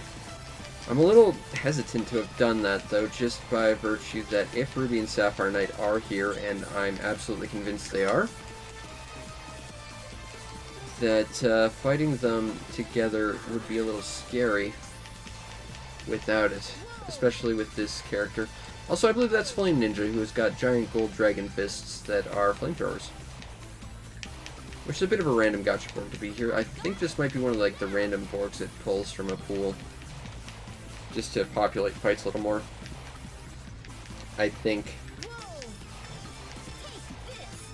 And I believe we are actually fighting the alternate, which has gold fists, whereas the standard one has just, like, metallic red, which looks a little less striking than that one that we're currently shooting at. I kind of would like to get one of those if Usagi will let us get that kill, and she does. I'm noticing that there's about 1,000 space left and no other targets, which... oh, maybe there is. Okay. Nope. I guess Ruby and Sapphire Knight aren't here, because I'm pretty sure combined, at least in the enemies' space, because for whatever reason, the numbers for their forces don't actually add up properly, and I have no idea why that is. I think combined they still cost something like 1,000 points. I kind of wouldn't mind adding one of them to our team, but they take up a lot of points, and we just don't have many to spare.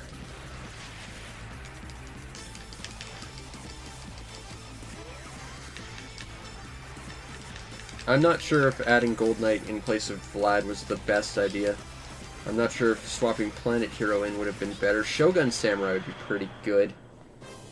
I'm not sure, though. We've got options to figure stuff out, though, moving forward. We showed them. Nice combo. That was a bit scary. Alright. Let's see what crystals we got this time. Did we get Deathwing? I think we might have. Nope, Slow Valkyrie.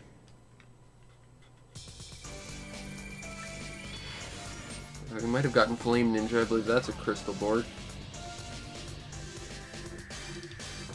Yes, it was, and it's the alt color. Ooh, and we even get the actual gacha board. That's a nice feeling. I get to look at the fancy alternate, which has really sexy gold dragons for fists, as opposed to sort of the lame metallic red ones. It's very stylish. And there's the regular one. No, what else are we getting? This fight is being very, very generous with its rewards. Ah, Chrono Samurai. We're getting more presents by the day. Maybe it realizes it's my birthday. Alright. Ah. I can't remember which one that is. Actually, I think that's the one that got flagged on my channel because of its name.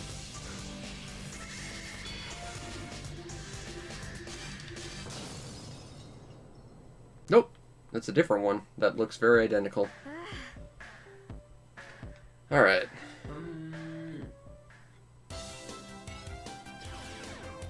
Alright, let's defeat another Death Commander. Well, Now, if I recall, I think this is a fight with Tama where he's not immediately using his Death Arc and is actually using a different fortress to start with. And I think this is like the only level in the game where you run into that Gotcha Borg as well. Yep, the beam satellites. These guys are weird. So they've got 2 attacks. They can fire out little reflected beams that can kind of curve shots a little bit, like that.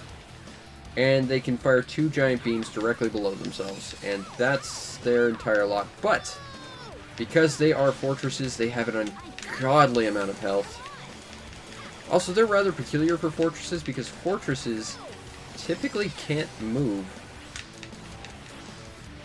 They're just giant mobile, or immobile platforms. And if I had my charge attack, I would have just hit them both right there. There we go. You've now seen literally everything those things can do. And while they are very powerful, they're a giant waste of points, and they're more or less just annoying. And now I'm going to show off why we use Gold Hero.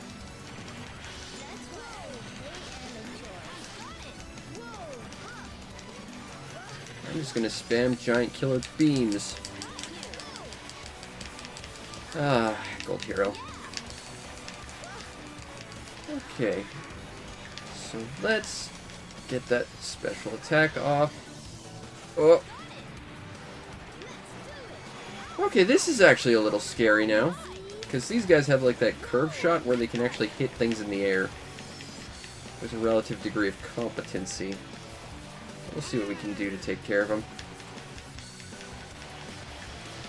The alternate color of these is, instead of having blue glass panels, it has sort of like a brownish brownish gold, rather.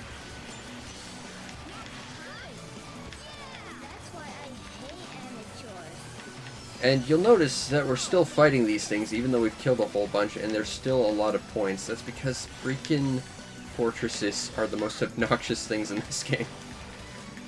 They just take forever to kill. Also, you're lucky if you can equip more than one, but even the most basic fortress, which would be these guys, takes something like, I think, 4 crystals to make, and all the rest take like 5. There's nothing about them that isn't the biggest pain ever. They're a pain to use, they're a pain to fight, they're a pain to get, they're a pain to allocate to an actual team, because they take up so much goddamn space. And we really should be fighting Tama's teammate, because at some point Tama's going to pull out his Death Arc, which is going to be a far bigger threat. Because, yeah, these guys have that curved laser, but Death Arc has that, like just full barrage. That will absolutely murder me. I mean, I'm a Deathborg, so everything's going to absolutely murder me if I get touched, but that thing will absolutely murder most Scotchborgs. Not like instant kill, mind you, but it's bad. And there's just so much beam spam off them that it's really hard to just avoid and not take copious amounts of damage from. Alright, so Tama should just have his Death Arc after this. Which for some reason has cat ears. I don't know why the Death Arc has cat ears, but it does.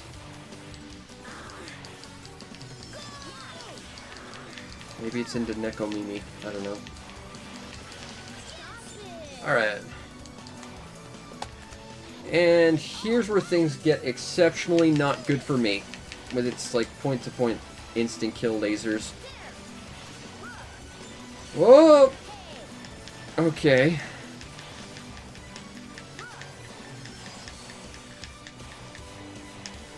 The problem with side strafing on this guy is it kind of has a natural forward inclination. So even just evading his attacks, I'm slowly getting closer to him, which is absolutely the last place I want to be. I want to have at least some chance of dodging.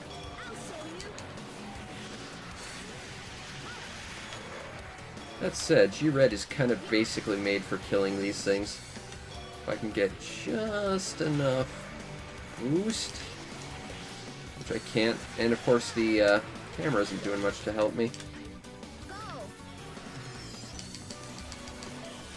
So I'm pretty sure those lasers actually do pierce environments, so we don't really want to be targeted with it and not be able to see it coming. Okay. There we go. Because we can just sit here and kind of do this. If you get right into the, like, just command deck of him, like right here, you can basically just do this. And he actually has a lot of trouble hitting, like, directly on top of him. I guess because they didn't want to try and program a way for his lasers to go through him without attacking himself. Whew. So there we go. And I'm pretty sure that's the only level you ever run into beam satellites in. Because I think they realized that fortresses are the worst.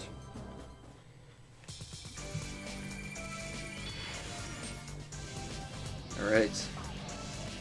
This will shock you, but I think we got a beam satellite crystal. And we did.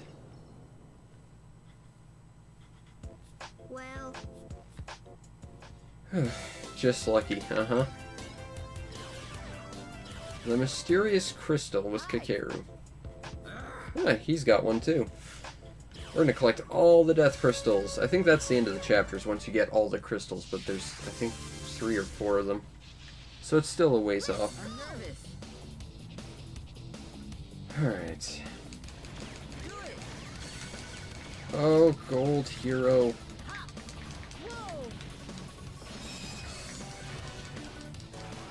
How your transformation is so much better than your standard mode. Like, I could see maybe making the standard mode a better dodger or something, but just to make this mode objectively better in every way. Just makes me dread not being able to be in that mode at all times. Also, Sonic Samurai, they can hit you, and in classic Samurai fashion, it'll be an extra, like, 2 seconds after you get hit before you realize you've taken damage. They actually work that into an attack, and that's the whole thing about that character. Also, the enemy has 5,000 points of team energy. That's a little concerning.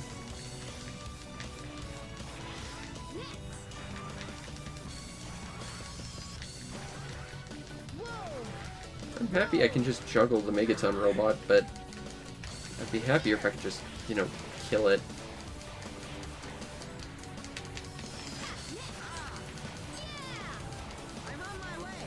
Okay. I think that's an alt Sonic Samurai too, because it's blue. They're typically red.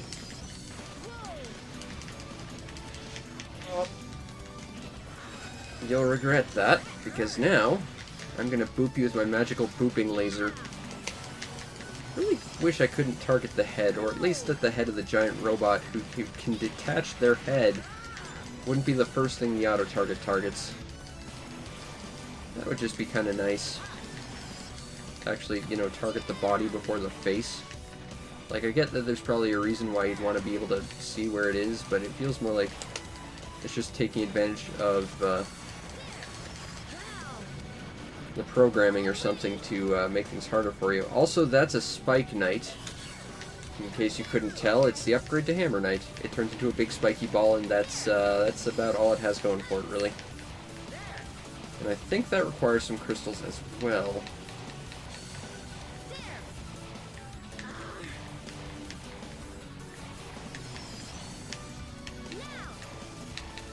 Those submachine guns the Megaton robot have are a little terrifying.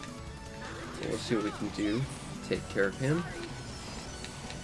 Takeru, you need to stop dying so fast. I get that you have ninjas, so you're kind of squishy, but ninjas also have incredible dodging ability in this game.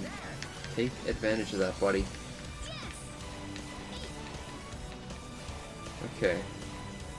I don't know where that guy came from, but he just fell from the sky. But right now, my bigger concern is the guy with the SMGs that can take us out pretty quick. Come on. Let's, just fill the screen with bullets. That worked relatively well. Oh, okay, they're at half energy now. Fortunately, I think we've seen most of the different enemy types we're going to be running into. So knowing that, we can kind of figure out exactly what the greatest threat is, which is definitely the Megatons.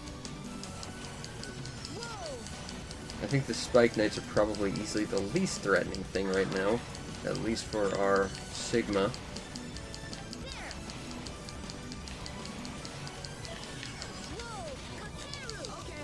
Alright, let's go. Just gonna dump into this guy as much as I possibly can and see if I can get some extra damage on that Sonic Samurai while we're here. Wow, I have no idea how he threw that straight up at me, but good job, Megaton Robot. I can't even be upset about that. I mean, I can and I will be, but still, bravo. Oh, these guys are really, really chunky.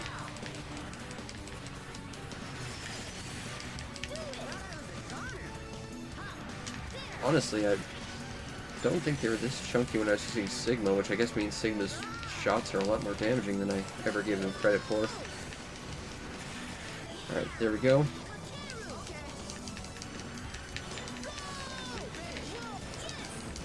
Oh, got another Spike Knight, which is actually kind of threatening now that I'm stuck on the ground. Oh, and I think that's a Panther robot or a Proto-Panther, one of the two. I believe it is a prototype for a Transformer, but it itself can't transform, but it has wheels and stuff to look like it can. Alright, we're awesome. Alright,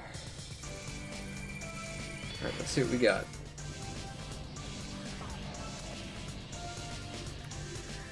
Bum, bum, bum.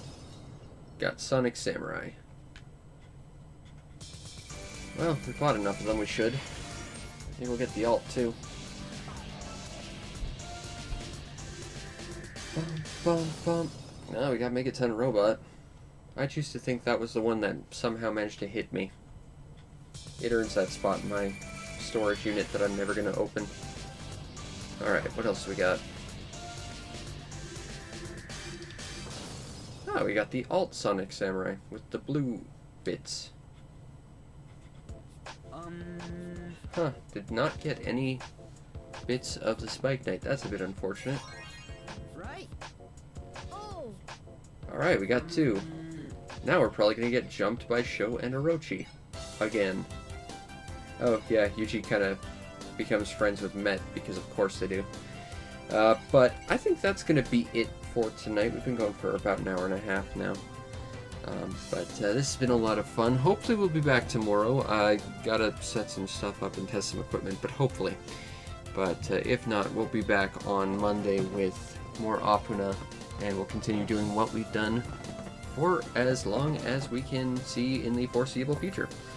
But until then, I hope you enjoyed.